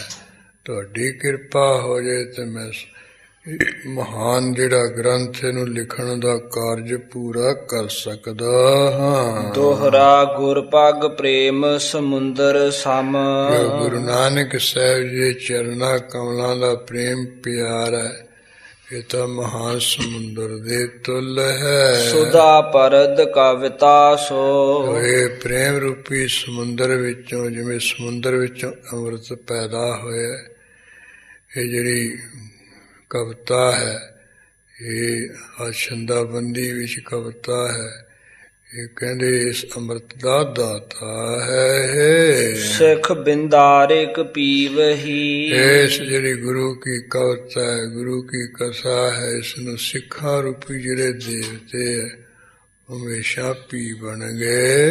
ਨਿਤ ਹੋਇ ਸਮਤ ਪ੍ਰਕਾਸ਼, ਪ੍ਰਤੀ ਇਹਨਾਂ ਦੇ ਅੰਦਰ ਸ੍ਰੇਸ਼ਟ ਮਤ ਦਾ ਪ੍ਰਕਾਸ਼ ਹੋਵੇਗਾ। ਉਹ ਸ੍ਰੇਸ਼ਟ ਬੁੱਧੀ ਵਾਲੇ ਬਣ ਜਾਣਗੇ। ਕਥਾ ਰੂਪੀ ਅੰਮ੍ਰਿਤ ਪੀ ਪੀ ਕੇ ਤੇ ਅਮਰ ਹੋ ਜਾਣਗੇ। ਚੌਪਈ ਵਿਚ ਕਰ ਤਾਰ ਪੁਰੇ ਜਗ ਰਾਈ। ਹੁਣ ਅੱਗੇ ਕਵੀ ਸੰਤੋਖ ਸਿੰਘ ਜੀ ਕਥਾ ਪ੍ਰਾਰੰਭ ਕਰਦੇ ਹੈ। ਜਗਤ ਦੇ ਰਾਜਾ ਰੂਪ ਗੁਰੂ ਨਾਨਕ ਸਾਹਿਬ ਜੀ ਜਦੋਂ ਚਾਰੇ ਉਦਾਸੀਆਂ ਪੂਰੀਆਂ ਕਰਕੇ ਸ਼੍ਰੀ ਕਰਤਾਰਪੁਰ ਸਾਹਿਬ ਇੱਥੇ ਆ ਟਕੇ ਸਨ। ਸ੍ਰੀ ਅੰਗਦ ਕੋ ਦੀਨ ਵਡਾਈ, ਸਾਰੀ ਸਿੱਖੀ ਦੀ ਪਰਖ ਕਰਕੇ ਇਸੇ ਤਰ੍ਹਾਂ ਬਾਬਾ ਬੁੱਢਾ ਸਾਹਿਬ, ਭਾਈ ਸਧਾਰਨ, ਭਗੀਰਥ ਆਦਿ ਕੇ ਵਿਸ਼ੇਸ਼ ਮੁਖੀ ਸਿੱਖਾਂ ਦੀ ਪਰਖ ਕਰਕੇ ਫਿਰ ਅਖੀਰ ਤੇ ਗੁਰੂ ਅੰਗਦ ਸਾਹਿਬ ਮਹਾਰਾਜ ਨੂੰ ਆਪ ਜੀ ਨੇ ਵਡਿਆਈ ਦੇ ਦਿੱਤੀ, ਗੁਰਤਾ ਗੱਦੀ ਬਖਸ਼ ਦਿੱਤੀ ਦੀ। ਆਪਨ ਕੀਨ ਸੱਚਖੰਡ ਭਿਆਨਾ, ਆਪ ਗੁਰੂ ਨਾਨਕ ਸਾਹਿਬ ਜੀ ਨੇ ਸੱਚਖੰਡ ਨੂੰ ਜਾਣਾ ਕੀਤਾ ਸੀ। ਸੱਚਖੰਡ ਗਵਨ ਕਰ ਗਏ ਸਨ। ਜੋਤ ਰੂਪ ਬਿਬ ਤਨ ਪਲਟਾਨਾ, ਹੈ ਤਾਂ ਗੁਰੂ ਨਾਨਕ ਸਾਹਿਬ ਸੀ, ਜੋਤ ਰੂਪ ਸੀ। ਜੋਤ ਰੂਪ ਹਰ ਆਪ ਗੁਰੂ ਨਾਨਕ ਕਹਾਇਓ। ਤਤ ਅੰਗਦ ਭਇਓ ਤਤ ਸੋ ਤਤ ਮਿਲਾਇਓ, ਅੰਗਦ ਕਿਰਪਾ ਤਾਰ ਅਮਰ ਸਤਿਗੁਰ ਥਿਰ ਕੀਓ। ਜੋ ਪਟਾ ਨੇ ਕਿਹਾ ਜੋ ਗੁਰੂ ਨਾਨਕ ਸਾਹਿਬ ਹੈ ਤਾਂ ਜੋਤੀ ਸਰੂਪ ਸੀ। ਉਹ ਜੋਤੀ ਸਰੂਪ ਨੇ ਦੂਜਾ ਸਰੀਰ ਬਦਲ ਲਿਆ ਹੈ। ਸੋ ਇਸ ਤਰ੍ਹਾਂ ਗੁਰੂ ਅੰਗਦ ਸਰੂਪ ਦੇ ਵਿੱਚ ਬਦਲ ਗਏ ਹਨ, ਬੈਠ ਗਏ ਹਨ। ਜੋ ਅਦਪਤ ਇੱਕ ਪੋਸ਼ਿਸ਼ ਤਜ ਕੈ, ਇਸ ਤਰ੍ਹਾਂ ਕੋਈ ਮਹਾਨ ਚੱਕਰਵਰਤੀ ਪਾਤਸ਼ਾਹ ਇੱਕ ਜਿਹੜੀ ਪਹਿਲੀ ਪੁਸ਼ਾਕ ਪਹਿਨੀ ਹੋਈ ਉਹਨੂੰ ਛੱਡ ਕੇ ਲਾ ਕੇ ਵੈਸਹਿ ਸਭਾ ਦੁਤੀਏ ਤਨ ਸਜ ਕੈ, ਦੂਜੀ ਜਿਹੜੀ ਨਵੀਂ ਪੁਸ਼ਾਕ ਪਹਿਨ ਕੇ ਤੇ ਸਭਾ ਵਿੱਚ ਸਜ ਵਜ ਕੇ ਬੈਠ ਜਾਏ। ਇਸ ਤਰ੍ਹਾਂ ਗੁਰੂ ਨਾਨਕ ਸਾਹਿਬ ਜੀ ਨੇ ਜਿਹੜਾ ਪਹਿਲਾ ਸਰੀਰ ਸੀ, ਇਹ ਪੁਸ਼ਾਕ ਸੀਮਾ ਨੂੰ ਇਹਨੂੰ ਛੱਡ ਦਿੱਤਾ, ਲਾ ਦਿੱਤਾ। ਦੂਜੀ ਨਵੀਂ ਪੁਸ਼ਾਕ ਹੈ ਵੀ ਗੁਰੂ ਅੰਗਦ ਸਾਹਿਬ ਰੂਪ ਉਹ ਪੁਸ਼ਾਕ ਪਹਿਨ ਲਈ ਹੈ। ਇਸ ਤਰ੍ਹਾਂ ਦੂਜੀ ਪੁਸ਼ਾਕ ਗੁਰੂ ਅੰਗਦ ਰੂਪ ਵਿੱਚ ਪਹਿਨ ਕੇ ਸਜ ਵਜ ਕੇ ਬੈਠ ਗਏ ਹਨ ਪਾਤਸ਼ਾਹ ਵਾਂਗ। ਤਿਉ ਖਡੂਰ ਮਹਿਆਨ ਬਿਰਾਜੇ, ਗੁਰੂ ਅੰਗਦ ਸਾਹਿਬ ਮਹਾਰਾਜ ਜੀ ਇਸ ਤਰ੍ਹਾਂ ਉਹ ਗੁਰੂ ਨਾਨਕ ਸਾਹਿਬ ਜੀ ਦੂਸਰੇ ਰੂਪ ਦੇ ਵਿੱਚ ਆ ਕੇ ਕਰਤਾਰਪੁਰ ਸਾਹਿਬ ਤੋਂ ਚਲਦੇ ਹੋਏ ਖਡੂਰ ਸਾਹਿਬ ਦੇ ਵਿੱਚ ਆਪ ਬਿਰਾਜਮਾਨ ਹੋਏ ਆ ਸਜੇ। ਜਿਨ ਸਿਮਰਨ ਕਲ ਕਲ ਮਲ ਭਾਜੇ, ਇਸ ਗੁਰੂ ਅੰਗਦ ਸਾਹਿਬ ਮਹਾਰਾਜ ਦੇ ਸਿਮਰਨ ਕੀਤਿਆਂ ਕਲਯੁਗ ਦੇ ਜਿੰਨੇ ਪਾਪ ਹੈ ਉਹ ਦੌੜ ਜਾਂਦੇ ਭੱਜ ਜਾਂਦੇ ਹਨ। ਦੋਹਰਾ ਤਖਤ ਬੈਠ ਅੰਗਦ ਗੁਰੂ, ਜੋ ਗੁਰੂ ਨਾਨਕ ਸਾਹਿਬ ਦੇ ਤਖਤ ਦੇ ਉੱਪਰ ਗੁਰੂ ਅੰਗਦ ਸਾਹਿਬ ਮਹਾਰਾਜ ਜੀ ਨੇ ਬੈਠ ਕੇ ਕੀਨ ਖਡੂਰ ਨਿਵਾਸ, ਸ੍ਰੀ ਖਡੂਰ ਸਾਹਿਬ ਵਿਖੇ ਆ ਕੇ ਪੱਕੇ ਤੌਰ ਤੇ ਨਿਵਾਸ ਕਰ ਲਿਆ। ਨਰਨ ਉਦਾਹਰਨ ਕਾਰਨੇ, ਇੱਥੇ ਆਪ ਜੀ ਟਿਕ ਕੇ ਲੋਕਾਂ ਦਾ ਉਧਾਰ ਕਰਨ ਵਾਸਤੇ ਕਰਤ ਸੋ ਭਗਤ ਪ੍ਰਕਾਸ਼, ਅੰਮ੍ਰਿਤ ਵਿੱਚ ਬੈਠ ਕੇ ਪ੍ਰੇਮਾ ਭਗਤੀ ਦਾ ਪ੍ਰਕਾਸ਼ ਕਰਦੇ ਹੈ। ਪ੍ਰੇਮਾ ਭਗਤੀ ਪ੍ਰੇਮ ਨਾਲ ਭਗਤੀ ਕਰਨ ਲਈ ਸਭ ਨੂੰ ਉਪਦੇਸ਼ ਸਿੱਖਿਆ ਦਿੰਦੇ ਆਪ ਜੀ। ਸਵਈਆ ਇੱਕ ਬਾਸੁਰ ਆਸਨ ਡਾਸ ਅਸੀਨ, ਇੱਕ ਦਿਨ ਦੀ ਗੱਲ ਹੈ, ਗੁਰੂ ਅੰਗਦ ਸਾਹਿਬ ਜੀ ਆਪਣਾ ਆਸਣ ਢਾ ਕੇ ਆਸਣ ਲਾ ਕੇ ਬੈਠੇ ਹੋਏ ਸਨ। ਸੋ ਧਿਆਨ ਵਿਖੈ ਗੁਰ ਅੰਗਦ ਹੋਏ, ਬੈਠੇ ਬੈਠੇ ਗੁਰੂ ਅੰਗਦ ਸਾਹਿਬ ਜੀ ਧਿਆਨ ਦੇ ਵਿੱਚ ਹੋ ਗਏ, ਧਿਆਨ ਵਿੱਚ ਜੁੜ ਗਏ। ਗੁਰ ਨਾਨਕ ਕੇ ਪਦ ਪੰਕਜ ਲੀਨ, ਉਹ ਗੁਰੂ ਨਾਨਕ ਸਾਹਿਬ ਦੇ ਚਰਨਾਂ ਕਮਲਾਂ ਵਿੱਚ ਹੀ ਧਿਆਨ ਦੁਆਰਾ ਲੀਨ ਹੋ ਗਏ। ਨਿਰੰਤਰ ਹੀ ਮੁੰਦ ਲੋਚਨ ਕੋਏ, ਜਿਹੜੇ ਨੇਤਰਾਂ ਦੇ ਕੋਨੇ ਇੱਕ ਰਸ ਬੰਦ ਹੋ ਗਏ ਆਪ ਜੀ ਦੇ। ਪੁਨ ਯੋ ਉਪਜੀ ਔਰ ਬੀਚ ਵਿਚਾਰ, ਫਿਰ ਗੁਰੂ ਅੰਗਦ ਸਾਹਿਬ ਜੀ ਦੇ ਬੈਠਿਆਂ ਬੈਠਿਆਂ ਨੇਤਰ ਬੰਦ ਹੈ, ਹਿਰਦੇ ਵਿੱਚ ਇਸ ਤਰ੍ਹਾਂ ਦੀ ਵਿਚਾਰ ਪੈਦਾ ਹੋਈ ਹੈ। ਸੋ ਕਿੰਕਰ ਕੇ ਭ੍ਰਮ ਜਾਸ ਬਿਗੋਏ। ਜਿਸ ਗੁਰੂ ਨਾਨਕ ਸਾਹਿਬ ਜੀ ਨੇ ਬਹੁਤ ਆਪਣੇ ਦਾਸਾਂ ਸਿੱਖਾਂ ਦੇ ਭਰਮ ਭੁਲੇਖੇ ਦੂਰ ਕੀਤੇ, ਪਰਮੇਸ਼ਰ ਸ੍ਰੀ ਗੁਰੂ ਨਾਨਕ ਸੋ। ਉਹ ਗੁਰੂ ਨਾਨਕ ਸਾਹਿਬ ਜੀ ਤਾਂ ਪਰਮੇਸ਼ਰ ਰੂਪ ਸਨ, ਜਿਨ ਭੇਦ ਨ ਮਦ ਤਰੰਗਹ ਤੋਏ। ਜਿਨ੍ਹਾਂ ਦਾ ਪਰਮੇਸ਼ਰ ਦਾ ਆਪੋ ਵਿੱਚ ਹੀ ਕੋਈ ਭੇਦ ਨਹੀਂ, ਫਰਕ ਨਹੀਂ ਸੀ। ਜਿਸ ਤਰ੍ਹਾਂ ਪਾਣੀ ਤੇ ਪਾਣੀ ਦੀਆਂ ਤਰੰਗਾਂ ਦਾ ਆਪੋ ਵਿੱਚ ਕੋਈ ਫਰਕ ਨਹੀਂ ਹੁੰਦਾ, ਪਾਣੀ ਤੇ ਪਾਣੀ ਦੀ ਲਹਿਰਾਂ ਇੱਕੋ ਰੂਪ ਹੁੰਦੀਆਂ ਹਨ, ਇਸ ਤਰ੍ਹਾਂ ਗੁਰੂ ਨਾਨਕ ਸਾਹਿਬ ਤੇ ਪਰਮੇਸ਼ਰ ਇੱਕ ਰੂਪ ਸੀ, ਕੋਈ ਫਰਕ ਨਹੀਂ ਸੀ। ਸਵਈਆ ਚਿਤ ਪ੍ਰੀਤ ਕੀ ਰੀਤ ਚਿਤੈ ਨਿਤ ਹੀ। ਉਹ ਗੁਰੂ ਅੰਗਦ ਸਾਹਿਬ ਮਹਾਰਾਜ ਜੀ ਆਪਣੀ ਚਿੱਤ ਦੀ ਪ੍ਰੀਤੀ ਦੀ ਰੀਤੀ ਅਨੁਸਾਰ ਹਮੇਸ਼ਾ ਸੋਚਦੇ ਹਨ, ਭਵ ਮੈਂ ਭਵ ਸ੍ਰੀ ਗੁਰ ਕੋ ਬਿਦ ਲੀਨੋ। ਇਹ ਸੰਸਾਰ ਦੇ ਵਿੱਚ ਗੁਰੂ ਨਾਨਕ ਸਾਹਿਬ ਜੀ ਨੇ ਕਿਸ ਤਰ੍ਹਾਂ ਅਵਤਾਰ ਧਾਰਨ ਕੀਤਾ ਸੀ, ਕਿਵੇਂ ਉਹ ਦੁਨੀਆ ਵਿੱਚ ਆਏ ਸਨ। ਪੁਨ ਬਾਲ ਜਵਾ ਕੇ ਵਿਲਾਸ ਜੇਉ। ਜਿਵੇਂ ਗੁਰੂ ਨਾਨਕ ਸਾਹਿਬ ਜੀ ਪ੍ਰਗਟ ਹੋਏ, ਜਿਵੇਂ ਉਹਨਾਂ ਨੇ ਬਾਲ ਚੋਜ ਕੀਤੇ, ਫਿਰ ਜਵਾਨੀ ਵਿੱਚ ਜਿਹੜੇ ਕੋਈ ਉਹਨਾਂ ਨੇ ਕੌਤਕ ਕੀਤੇ ਹਨ, ਫਿਰ ਤੁਰ ਕੇ ਇਤਿਹਾਸ ਕਹੈ ਸਿੱਖ ਕੌਣ ਪ੍ਰਬੀਨ। ਉਹ ਸਾਰਾ ਇਤਿਹਾਸ ਸਾਨੂੰ ਕਹਿੰਦੇ ਕਹਿਣਾ ਕਹੇ, ਐਸਾ ਸਿਆਣਾ ਚਤੁਰ ਸਿੱਖ ਵੀ ਕੌਣ ਹੈ। ਸਭ ਦੇਸ਼ ਵਿਦੇਸ਼ਨ ਕੋ ਰਟਨੋ। ਜਿਵੇਂ ਗੁਰੂ ਨਾਨਕ ਸਾਹਿਬ ਨੇ ਵੱਡਿਆਂ ਹੋ ਕੇ ਦੇਸਾਂ ਪ੍ਰਦੇਸਾਂ ਵਿੱਚ ਫਿਰਨਾ ਕੀਤਾ, ਕਰਨੋ ਕੁਟਲਿੰਗ ਕਟਨੋ ਕੁਟਲੰਗ ਵੱਡ ਦੰਭ ਜੋ ਕੀਨੋ। ਇਸ ਤਰ੍ਹਾਂ ਜਿਹੜੇ ਕੋਈ ਕੁਟਲੋਂ ਪਾਪ ਉਹ ਕੱਟਣਾ ਕੀਤੇ, ਬੜੇ ਬੜੇ ਜਿਨ੍ਹਾਂ ਨੇ ਪਖੰਡ ਜੇ ਧਾਰਨ ਕੀਤੇ ਸੀ, ਪਖੰਡੀ ਸੀ, ਉਹਨਾਂ ਨੂੰ ਕੱਟਣਾ ਕੀਤਾ ਹੈ। ਚਿਤ ਚਿੰਤਤ ਦੇਤ ਅਚਿੰਤਤ ਤਾਜੋ। ਕਵੀ ਜੀ ਕਹਿੰਦੇ ਜੋ ਗੁਰੂ ਅੰਗਦ ਸਾਹਿਬ ਜੀ ਜਿਹੜੇ ਦੂਜਿਆਂ ਨੂੰ ਕਹਿੰਦੇ ਅਚਿੰਤਤਾਈ ਬਖਸ਼ਣ ਵਾਲੇ, ਚਿੰਤਾ ਤੋਂ ਰਹਿਤ ਕਰਨ ਵਾਲੇ ਹੈ, ਉਹ ਅੱਜ ਕਹਿੰਦੇ ਚਿੱਤ ਵਿੱਚ ਚਿੰਤਾ ਜੀ ਕਰਕੇ ਚਿੱਤ ਵਧਿਆ ਸੋਚਦੇ ਹਨ। ਵੈਸ ਇਕਾਂਤ ਗੁਰੂ ਰਸ ਪੀਨੋ। ਇਕਾਂਤ ਵਿੱਚ ਬੈਠੇ ਹੋਏ ਗੁਰੂ ਅੰਗਦ ਸਾਹਿਬ ਗੁਰੂ ਨਾਨਕ ਸਾਹਿਬ ਦੇ ਪ੍ਰੇਮ ਦੇ ਵਿੱਚ ਲੀਨ ਹੋਏ ਹੋਏ ਸੋਚ ਰਹੇ ਵੀ ਐਸਾ ਕੋਈ ਸਿਆਣਾ ਸਿੱਖ ਹੈ ਜਿਹੜਾ ਗੁਰੂ ਨਾਨਕ ਸਾਹਿਬ ਜੀ ਨੇ ਜਿਵੇਂ ਰਾਏ ਭੋਏ ਦੀ ਤਲਵੰਡੀ ਵਿੱਚ ਤਾਰ ਧਾਰਿਆ, ਫਿਰ ਉੱਥੇ ਬਾਲ ਚੋਰ ਕੀਤੇ, ਜਵਾਨ ਅਵਸਥਾ ਵਿੱਚ ਕੌਤਕ ਕੀਤੇ, ਬਾਹਰ ਫਿਰ ਕੇ ਦੇਸਾਂ ਪ੍ਰਵੇਸ਼ਾਂ ਵਿੱਚ ਸੰਸਾਰ ਦੇ ਲੋਕਾਂ ਦਾ ਉਧਾਰ ਕੀਤਾ, ਉਹ ਆਪ ਜੀ ਬੈਠੇ ਸੋਚ ਰਹੇ ਅਲੀਨ ਹੋਏ ਦੋਹਰਾ ਸ੍ਰੀ ਗੁਰ ਬਾਰ ਸਰਬੱਗ ਉਰ। ਇਸ ਤਰ੍ਹਾਂ ਗੁਰੂ ਅੰਗਦ ਸਾਹਿਬ ਜੀ ਭਾਵੇਂ ਸੋਭਾ ਵਾਲੇ, ਬੜੇ ਸ੍ਰੇਸ਼ਟ ਹਿਰਦੇ ਕਰਕੇ ਸਰਬੱਗਾ ਸਭ ਕੁਝ ਜਾਣਨ ਵਾਲੇ, ਦਰ ਹਰ ਅਰਜੁਰ ਤੀਨ।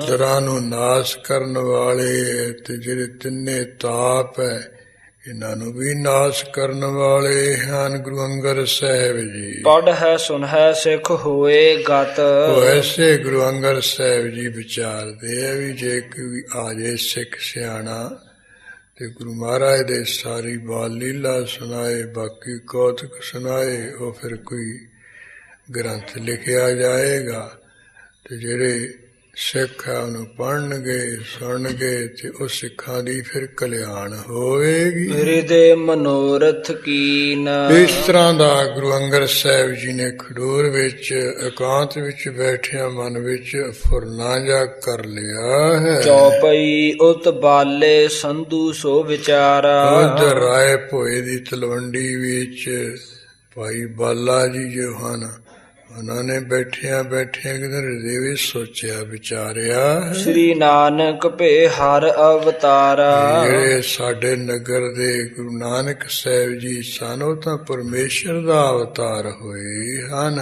ਨਿਜ ਅਸਥਾਨ ਸੁਕੌਨ ਬਿਠਾਇਓ। ਕਰਤਾਰਪੁਰ ਵਿੱਚ ਸਤਿਗੁਰੂ ਜੀ ਚਲੇ ਗਏ ਸੀ, ਮੈਨੂੰ ਇਧਰ ਭੇਜ ਦਿੱਤਾ ਸੀ ਆਪਣੇ ਨਗਰ ਵਿੱਚ, ਤੇ ਗੁਰੂ ਨਾਨਕ ਸਾਹਿਬ ਜੀ ਨੇ ਆਪਣੇ ਸਥਾਨ ਤੇ ਕਿਹੜਾ ਵੀ ਟਿਕਾਣਾ ਕੀਤਾ, ਆਪਣੀ ਗੱਦੀ ਤੇ ਕੌਣ ਬਿਠਾਇਆ ਹੈ। ਤਿਸ ਦਰਸ਼ਨ ਜੀਰਾ ਲਲਚਾਇਓ। ਭਾਈ ਬਾਲਾ ਜੀ ਦਾ ਵੀ ਉਸ ਜੋ ਗੁਰੂ ਨਾਨਕ ਸਾਹਿਬ ਦੇ ਗੁਰਤਾ ਗੱਦੀ ਤੇ ਬੈਠਾ ਉਹਦੇ ਦਰਸ਼ਨ ਕਰੀਏ, ਹਿਰਦੇ ਵਿੱਚ ਚਾਹਨਾ ਉੱਠੀ ਹੈ। ਬਹੁ ਨਰ ਮਹਿ ਬੋਲਿਓ ਇਮ ਬਾਲਾ। ਭਾਈ ਬਾਲਾ ਜੀ ਰਾਏ ਭੋਈ ਦੀ ਤਲਵੰਡੀ ਵਿੱਚ ਬਹੁਤੇ ਲੋਕ ਇਕੱਠੇ ਸਨ, ਇਹਦੇ ਇਰਦ ਗਿਰਦ ਹੋਏ ਬੈਠੇ।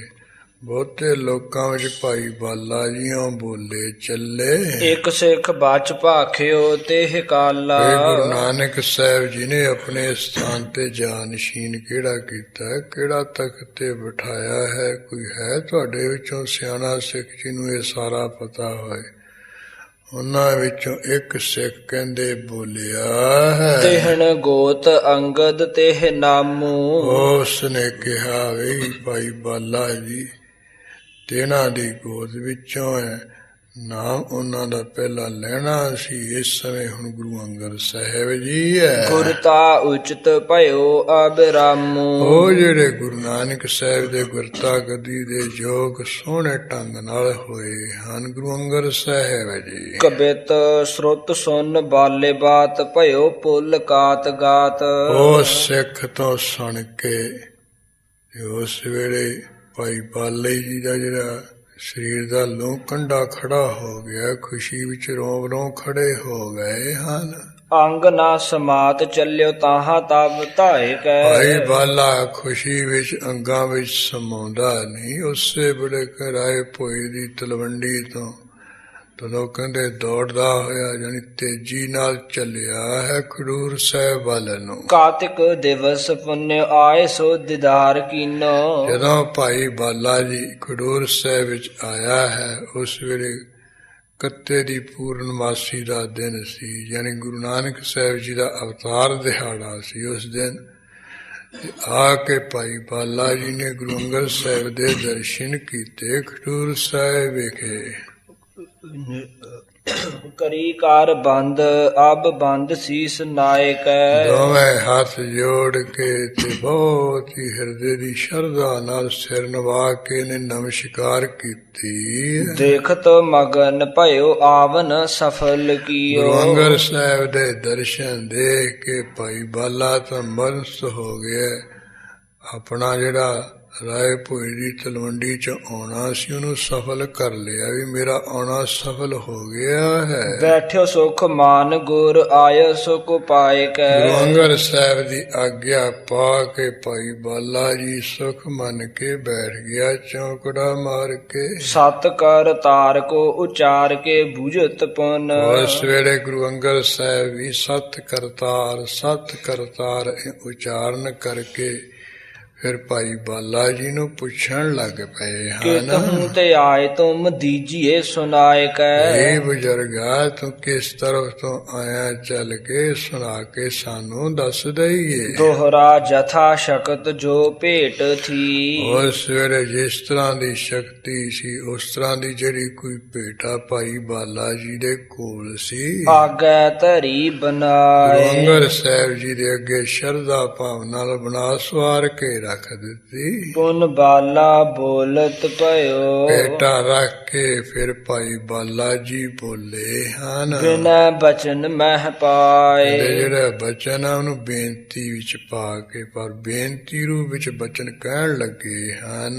ਚੌਪਈ ਸ੍ਰੀ ਅੰਗਦ ਜੀ ਸੁਨਹੁ ਕਿਰਪਾਲਾ। हे ਗੁਰੂ ਅੰਗਦ ਸਾਹਿਬ ਦਿਆਲੂ ਕਿਰਪਾਲੂ ਮਹਾਰਾਜ ਸੁਣੋ ਆਪ ਜੀ। ਸੰਧੂ ਗੋਤ ਨਾਮ ਮੋਹਿ ਬਾਲਾ। ਮੇਰਾ ਨਾਮ ਭਾਈ ਬਾਲਾ ਜੀ ਹੈ, ਸੰਧੂ ਮੇਰਾ ਗੋਤ ਹੈ। ਰਾਏ ਭੋਏ ਤਲਵੰਡੀ ਜੋ। ਮਹਾਰਾਜ ਜਿਹੜੀ ਰਾਏ ਭੋਏ ਦੀ ਤਲਵੰਡੀ ਨਾਮ ਦਾ ਨਗਰ ਹੈ, ਵਤਨ ਜਨਮ ਹਮਰਾ ਹੈ ਸੋ। ਮਹਾਰਾਜ ਉੱਥੇ ਮੇਰਾ ਜਨਮ ਹੋਇਆ, ਉਸ ਵਤਨ ਵਿੱਚ, ਉਸ ਥਾਂ ਵਿੱਚ, ਉਸ ਦੇਸ਼ ਵਿੱਚ। ਗੁਰ ਦਰਸ਼ਨ ਕੀ ਲਾਲਸ ਪੂਰੀ। ਇਸ ਤਰ੍ਹਾਂ ਮਹਾਰਾਜ ਆਪ ਗੁਰੂ ਹੋ, ਗੁਰੂ ਨਾਨਕ ਸਾਹਿਬ ਜੀ ਦੇ ਥਾਂ ਗੁਰੂ ਦੇ ਦਰਸ਼ਨ ਦਰਸ਼ਨਾਂ ਦੀ ਮੈਨੂੰ ਬਹੁਤੀ ਚਾਹਨਾ ਸੀ। ਜਾਂ ਤੇ ਹਉ ਚੱਲ ਆਏ ਹਦੂਰੀ। ਇਸ ਕਰਕੇ ਮਹਾਰਾਜ ਤੁਸੀਂ ਗੁਰੂ ਨਾਨਕ ਰੂਪ ਹੋ ਤੇ ਮੈਂ ਤੁਹਾਡੀ ਹਜ਼ੂਰੀ ਵਿੱਚ ਚੱਲ ਕੇ ਆਇਆ ਦਰਸ਼ਨ ਲਈ। ਅਜਰ ਜਰਨ ਉਰ ਧੀਰਜ ਧਾਰੀ। ਆ ਮਾਰਾ ਅਜਰ ਸ਼ਕਤੀਆਂ ਨੂੰ ਜਰਨ ਵਾਲਿਓ ਹਿਰਦੇ ਦੇ ਬੜੇ ਧੀਰਜ ਧਾਰੀ ਹੋ। ਸੁਨੀ ਆਪ ਕੀ ਮਹਿਮਾ ਭਾਰੀ। ਮਾਰਾ ਰਾਏ ਭੋਈ ਦੀ ਤਲਵੰਡੀ ਵੀ ਜਿਹੜੇ ਸਿੱਖ ਸਨ ਉਹਨਾਂ ਤੋਂ ਮੈਂ ਆਪ ਜੀ ਦੀ ਬੜੀ ਸਿਫਤ ਸਲਾਘਾ ਸੁਣੀ, ਬੜੀ ਮਹਿਮਾ ਸੁਣੀ। ਕਹਿ ਸ੍ਰੀ ਅੰਗਦ ਤੁਮ ਗੁਰ ਕੋ ਹੈ। ਭਾਈ ਬਾਲਾ ਜੀ ਤੋਂ ਸੁਣ ਕੇ ਗੁਰੂ ਅੰਗਦ ਸਾਹਿਬ ਜੀ ਨੇ ਕਿਹਾ ਵੀ ਤੂੰ ਦੱਸ ਤੇਰਾ ਗੁਰੂ ਕੌਣ ਹੈ। ਕਰਹੁ ਉਚਾਰਨ ਨਿਜ ਮਤ ਜੋ ਹੈ। ਜਿਹੜੀ ਆਪਣਾ ਮਤ ਹੈ, ਆਪਣਾ ਸਿਧਾਂਤ ਹੈ ਵੀ ਕਿਹੜਾ ਤੂੰ ਮਤ ਧਾਰਿਆ, ਕਿਹਦੇ ਤੇ ਹਿਰਦੇ ਦਾ ਸਿਧਾਂਤ ਹੈ, ਕਿਹਨੂੰ ਮੰਨਦਾ ਪੂਜਦਾ, ਉਹ ਸਾਨੂੰ ਉਚਾਰਨ ਕਰਕੇ ਦੱਸ। ਮధుਰ ਬਚਨ ਸ਼ੁਭ ਮ੍ਰਿਦੁਲ ਸੁਭਾਉ। ਹਾਂਜੀ ਬਈ ਭਾਈ ਬਾਲਾ ਤੇਰੇ ਬਚਨ ਬੜੇ ਮਿੱਠੇ ਪਿਆਰੇ ਚੰਗੇ ਆ, ਤੇਰਾ ਸੁਭਾਅ ਬੜਾ ਕੋਮਲ ਜਿਹਾ ਹੈ। ਵਿਸ਼ਯਨ ਬਾਉ ਸਪਰਸ਼ਨ ਕਾਉ। ਹਾਂ ਇਸ ਤਰ੍ਹਾਂ ਦੇਖਦਾ ਵੀ ਜਿਹੜੇ ਵਿਸ਼ੇ ਵਿਕਾਰ ਹੈ ਇਹਨਾਂ ਦੀ ਹਵਾ ਤਾਂ ਤੈਨੂੰ ਛੋਈ ਨਹੀਂ ਹੈ। ਹਾਥ ਬੰਦ ਬੋਲਿਓ ਬਚ ਬਾਲਾ। ਗੁਰੂ ਅੰਗਦ ਸਾਹਿਬ ਮਹਾਰਾਜ ਤੋਂ ਸੁਣ ਕੇ ਦੋਵੇਂ ਹਰ ਜੋੜ ਕੇ ਭਾਈ ਬਾਲਾ ਜੀ ਇਉਂ ਬੋਲੇ। ਸਭ ਰਾਵਰ ਕੋ ਗਿਆਤ ਵਿਸਾਲਾ। ਗੁਰੂ ਅੰਗਦ ਸਾਹਿਬ ਮਹਾਰਾਜ ਜੀ ਮੇਰੇ ਸੰਬੰਧ ਵਿੱਚ ਵੀ, ਗੁਰੂ ਨਾਨਕ ਸਾਹਿਬ ਦੇ ਸੰਬੰਧ ਵਿੱਚ ਵੀ ਆਪ ਜੀ ਨੂੰ ਸਭ ਤਰ੍ਹਾਂ ਦੀ ਗਿਆਤ ਹੈ, ਸੋਝੀ ਸਮਝ ਹੈ। ਤਦਪ ਜੋ ਤੁਮ ਪੁੱਛਨ ਅਨੁਸਾਰੀ। ਮਾਰਾ ਆਪ ਜਾਣਦੇ ਹੋਏ ਜਿਹੜੇ ਤੁਸੀਂ ਪੁੱਛਣ ਦੇ ਅਨੁਸਾਰੀ ਹੋਏ, ਤੁਸੀਂ ਮੈਨੂੰ ਪੁੱਛ ਰਹੇ ਹੋ। ਸੁਨੋ ਆਪ ਮੈਂ ਕਹੂੰ ਸੁਧਾਰੀ। ਮੈਂ ਮਾਰਾ ਸਵਾਰ ਕੇ ਕਹਿਣਾ ਹੈ ਤੇ ਆਪ ਜੀ ਸੁਣ ਲੋ। ਸ੍ਰੀ ਨਾਨਕ ਜੀ ਮਮ ਗੁਰ ਪੂਰਨ। ਮੇਰੇ ਗੁਰੂ ਹੋਰ ਕੌਣ ਹੋਣੇ ਹੈ? ਗੁਰੂ ਅੰਗਦ ਸਾਹਿਬ ਜੀ ਮਹਾਰਾਜ। ਗੁਰੂ ਨਾਨਕ ਸਾਹਿਬ ਮੇਰੇ ਪੂਰਨ ਗੁਰੂ ਹੈ। ਕਲ ਕਲ ਮਲ ਰੁਜ ਪਦ ਰਜ ਚੂਰਨ। ਜਿਹੜੇ ਕਲਯੁਗ ਦੇ ਪਾਪ ਹੈ ਨਾ, ਇਹ ਰੋਗਾਂ ਵਾਂਗ ਹੈ। ਉਹਨਾਂ ਦੇ ਚਰਨਾਂ ਦੀ ਜਿਹੜੀ ਧੂੜੀ ਹੈ ਨਾ, ਉਹ ਇਹਨਾਂ ਰੋਗਾਂ ਨੂੰ ਕਹਿੰਦੇ ਚੂਰਨ ਵਾਂਗ ਹੈ।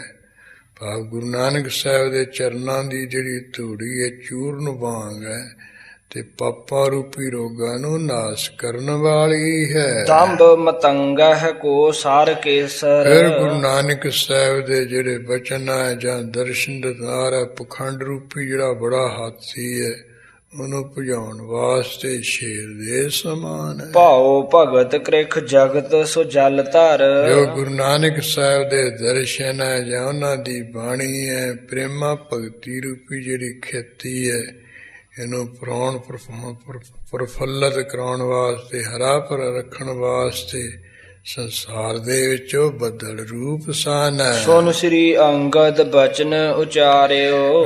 ਭਾਈ ਬਾਲਾ ਜੀ ਤੋਂ ਸੁਣ ਕੇ ਗੁਰੂ ਅੰਗਦ ਸਾਹਿਬ ਮਹਾਰਾਜ ਜੀ ਨੇ ਬਚਨ ਕਿਹਾ। ਤੁਮ ਗੁਰ ਨਾਨਕ ਰੂਪ ਨਿਹਾਰਿਓ। ਭਾਈ ਬਾਲੇ ਤੂੰ ਗੁਰੂ ਨਾਨਕ ਸਾਹਿਬ ਦੇ ਦਰਸ਼ਨ ਕੀਤੇ। ਕਬ ਕੀ ਗੁਰ ਸਿੱਖੀ ਮਨ ਮਾਨੀ। ਸਾਨੂੰ ਖੋਲ ਕੇ ਦੱਸ ਭਾਈ ਬਾਲਾ ਤੂੰ ਕਦੋਂ ਕਦੀ ਗੁਰੂ ਨਾਨਕ ਸਾਹਿਬ ਦੀ ਸਿੱਖੀ ਧਾਰਨ ਕੀਤੀ ਹੋਈ। ਪਰਮ ਪ੍ਰੇਮ ਮਹਿ ਮਤ ਲਪਟਾਨੀ। ਕਿ ਤੇਰੀ ਜਿਹੜੀ ਬੁੱਧੀ ਹੈ ਬੜੇ ਗੁਰੂ ਨਾਨਕ ਦੇ ਪ੍ਰੇਮ ਵਿੱਚ ਲਪਟੀ ਹੋਈ, ਲੀਨ ਹੋਈ ਦਿਸ ਰਹੀ ਹੈ। ਬਚਨਾਂ ਤੋਂ ਪਤਾ ਲੱਗ ਰਿਹਾ ਹੈ। ਬਾਲਾ ਬੋਲਿਓ ਸੁਨੋ ਦਇਆਲਾ। ਉਸ ਵੇਲੇ ਭਾਈ ਬਾਲਾ ਜੀ ਬੋਲੇ, ਹੇ ਦਿਆਲੂ ਕਿਰਪਾਲੂ ਗੁਰੂ ਅੰਗਦ ਸਾਹਿਬ ਮਹਾਰਾਜ ਸੁਣੋ ਜੀ। ਤਿਨ ਕੇ ਸੰਗ ਰਹਿਓ ਚਿਰ ਕਾਲਾ। ਗੁਰੂ ਨਾਨਕ ਸਾਹਿਬ ਦੀ ਸਿੱਖੀ ਧਾਰ ਕੇ ਮੈਂ ਤਾਂ ਬਹੁਤ ਸਮੇਂ ਤੱਕ ਉਹਨਾਂ ਦੇ ਨਾਲ ਹੀ ਰਿਹਾ। ਤੀਨ ਬਰਖ ਤਨ ਬੈਸ ਵਡੇਰੀ। ਇਹ ਗੁਰੂ ਅੰਗਦ ਸਾਹਿਬ ਜੀ, ਗੁਰੂ ਨਾਨਕ ਸਾਹਿਬ ਨਾਲੋਂ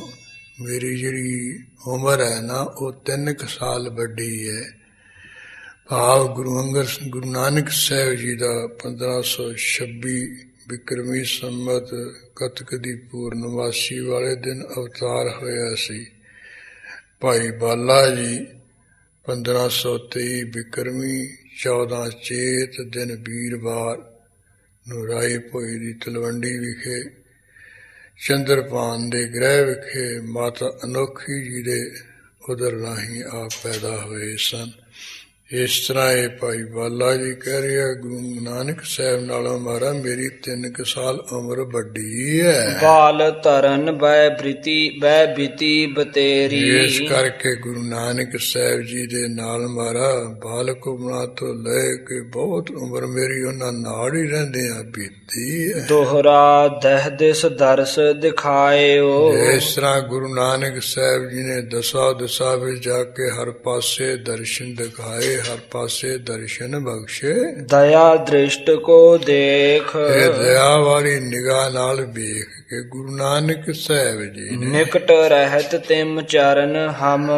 ਰੇਸ਼ਾ ਨਿਹਾਲ ਕੀਤੇ। ਮੈਂ ਵੀ ਭਾਈ ਬਾਲਾ ਗੁਰੂ ਨਾਨਕ ਸਾਹਿਬ ਦੇ ਚਰਨਾਂ ਵਿੱਚ ਰਹਿੰਦਾ ਸੀ। ਤਾਰਿਓ ਜਗਤ ਵਿਸ਼ੇਖ। ਫਿਰ ਦੇਖਦਿਆਂ ਦੇਸਾਂ ਪ੍ਰਦੇਸਾਂ ਵਿੱਚ ਤੁਰ ਕੇ ਗੁਰੂ ਨਾਨਕ ਸਾਹਿਬ ਨੇ ਬੇਅੰਤ ਸੰਸਾਰ ਤਾਰਿਆ ਹੈ। ਦਇਆ ਐਨ ਸੁਨ ਬੈਨ ਏ। ਜੋ ਗੁਰੂ ਅੰਗਦ ਸਾਹਿਬ ਦਇਆ ਦੇ ਘਰ ਇਹੋ ਜੇ ਬਚਨ ਭਾਈ ਬਾਲਾ ਤੋਂ ਸੁਣ ਕੇ ਦੈਨ ਭਗਤ ਨਿਜ ਦਾਸ। ਜੋ ਆਪਣੇ ਦਾਸਾਂ ਨੂੰ ਭਗਤੀ ਬਖਸ਼ਣ ਵਾਲੇ ਹਨ। ਉਠ ਕਰ ਭੁਜ ਭਰ ਘਰ ਮਿਲੇ।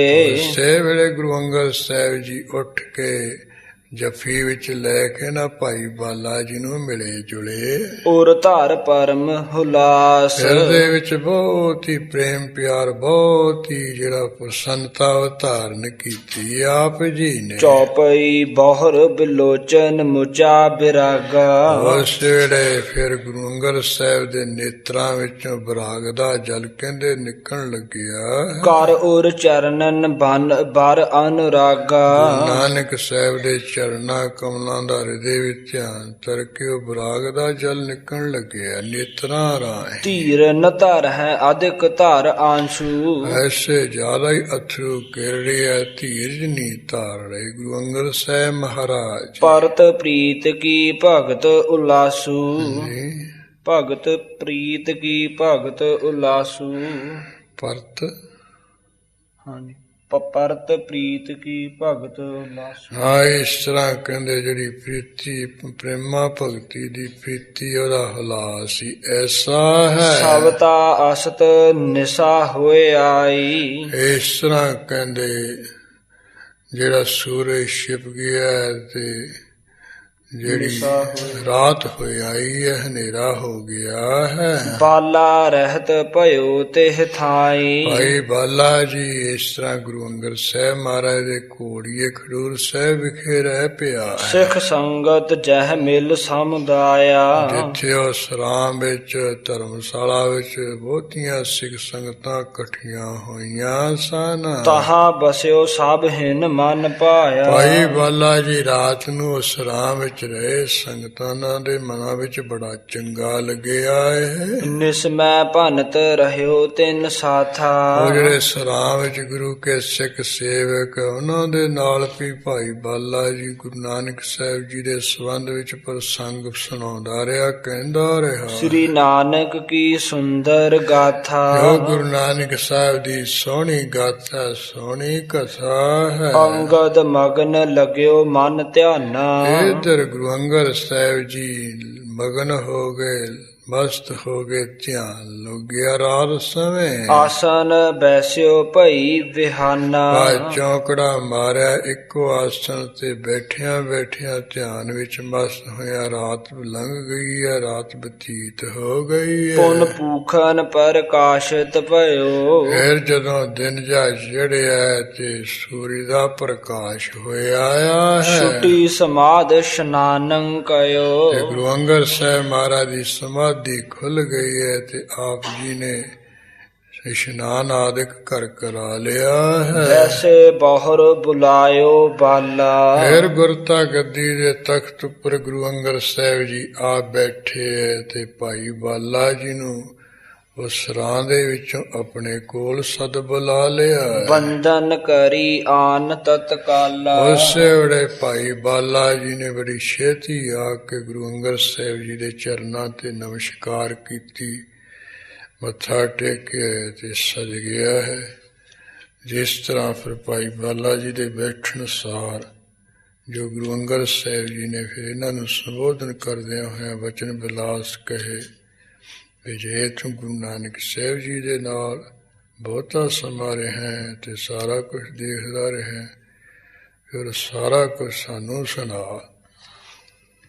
ਜਿੱਥੋਂ ਇਹ ਕਥਾ ਦਾ ਮੁੱਢ ਵਜਿਆ, ਭਾਈ ਬਾਲੇ ਵਾਲੀ ਜਨਮ ਸਾਖੀ ਜੋ ਪ੍ਰਸਿੱਧ ਲਿਖੀ ਗਈ, ਉਹ ਇਸ ਤਰ੍ਹਾਂ ਅੱਗੇ ਪ੍ਰਸੰਗ ਅੱਗੇ ਆਏਗਾ। ਜਿੰਨਾ ਕੁ ਸਮਾਂ ਨਿਯਤ ਕੀਤਾ ਉਹ ਕਰੀਬਨ ਅੱਜ ਪੂਰਾ ਹੋ ਗਿਆ। ਬਾਕੀ ਅਗਲਾ ਪ੍ਰਸੰਗ ਆਪਾਂ ਇਸੇ ਤਰ੍ਹਾਂ ਸੰਗਤ ਰੂਪ ਵਿੱਚ ਇਕੱਤਰ ਹੋ ਕੇ ਕੀਰਤਨ ਤੋਂ ਬਾਅਦ ਫਿਰ ਕੱਲ੍ਹ ਦੇ ਦੀਵਾਨ ਵਿੱਚ ਸੁਣਾਂਗੇ। ਹੁਣ ਇੱਥੇ ਸਮਾਪਤੀ ਹੈ ਜੀ। ਪੁਨ ਪੂਖਨ ਪ੍ਰਕਾਸ਼ਤ ਭਇਓ, ਛੁਟੀ ਸਮਾਦ ਸ਼ਨਾਨੰਗ ਕਯੋ। ਬੈਸੇ ਬਹੁਰ ਬੁਲਾਇਓ ਬਾਲਾ, ਬੰਧਨ ਕਰੀ ਆਨ ਤਤਕਾਲਾ। ਵਾਹਿਗੁਰੂ ਜੀ ਕਾ ਖਾਲਸਾ, ਵਾਹਿਗੁਰੂ ਜੀ ਕੀ ਫਤਿਹ।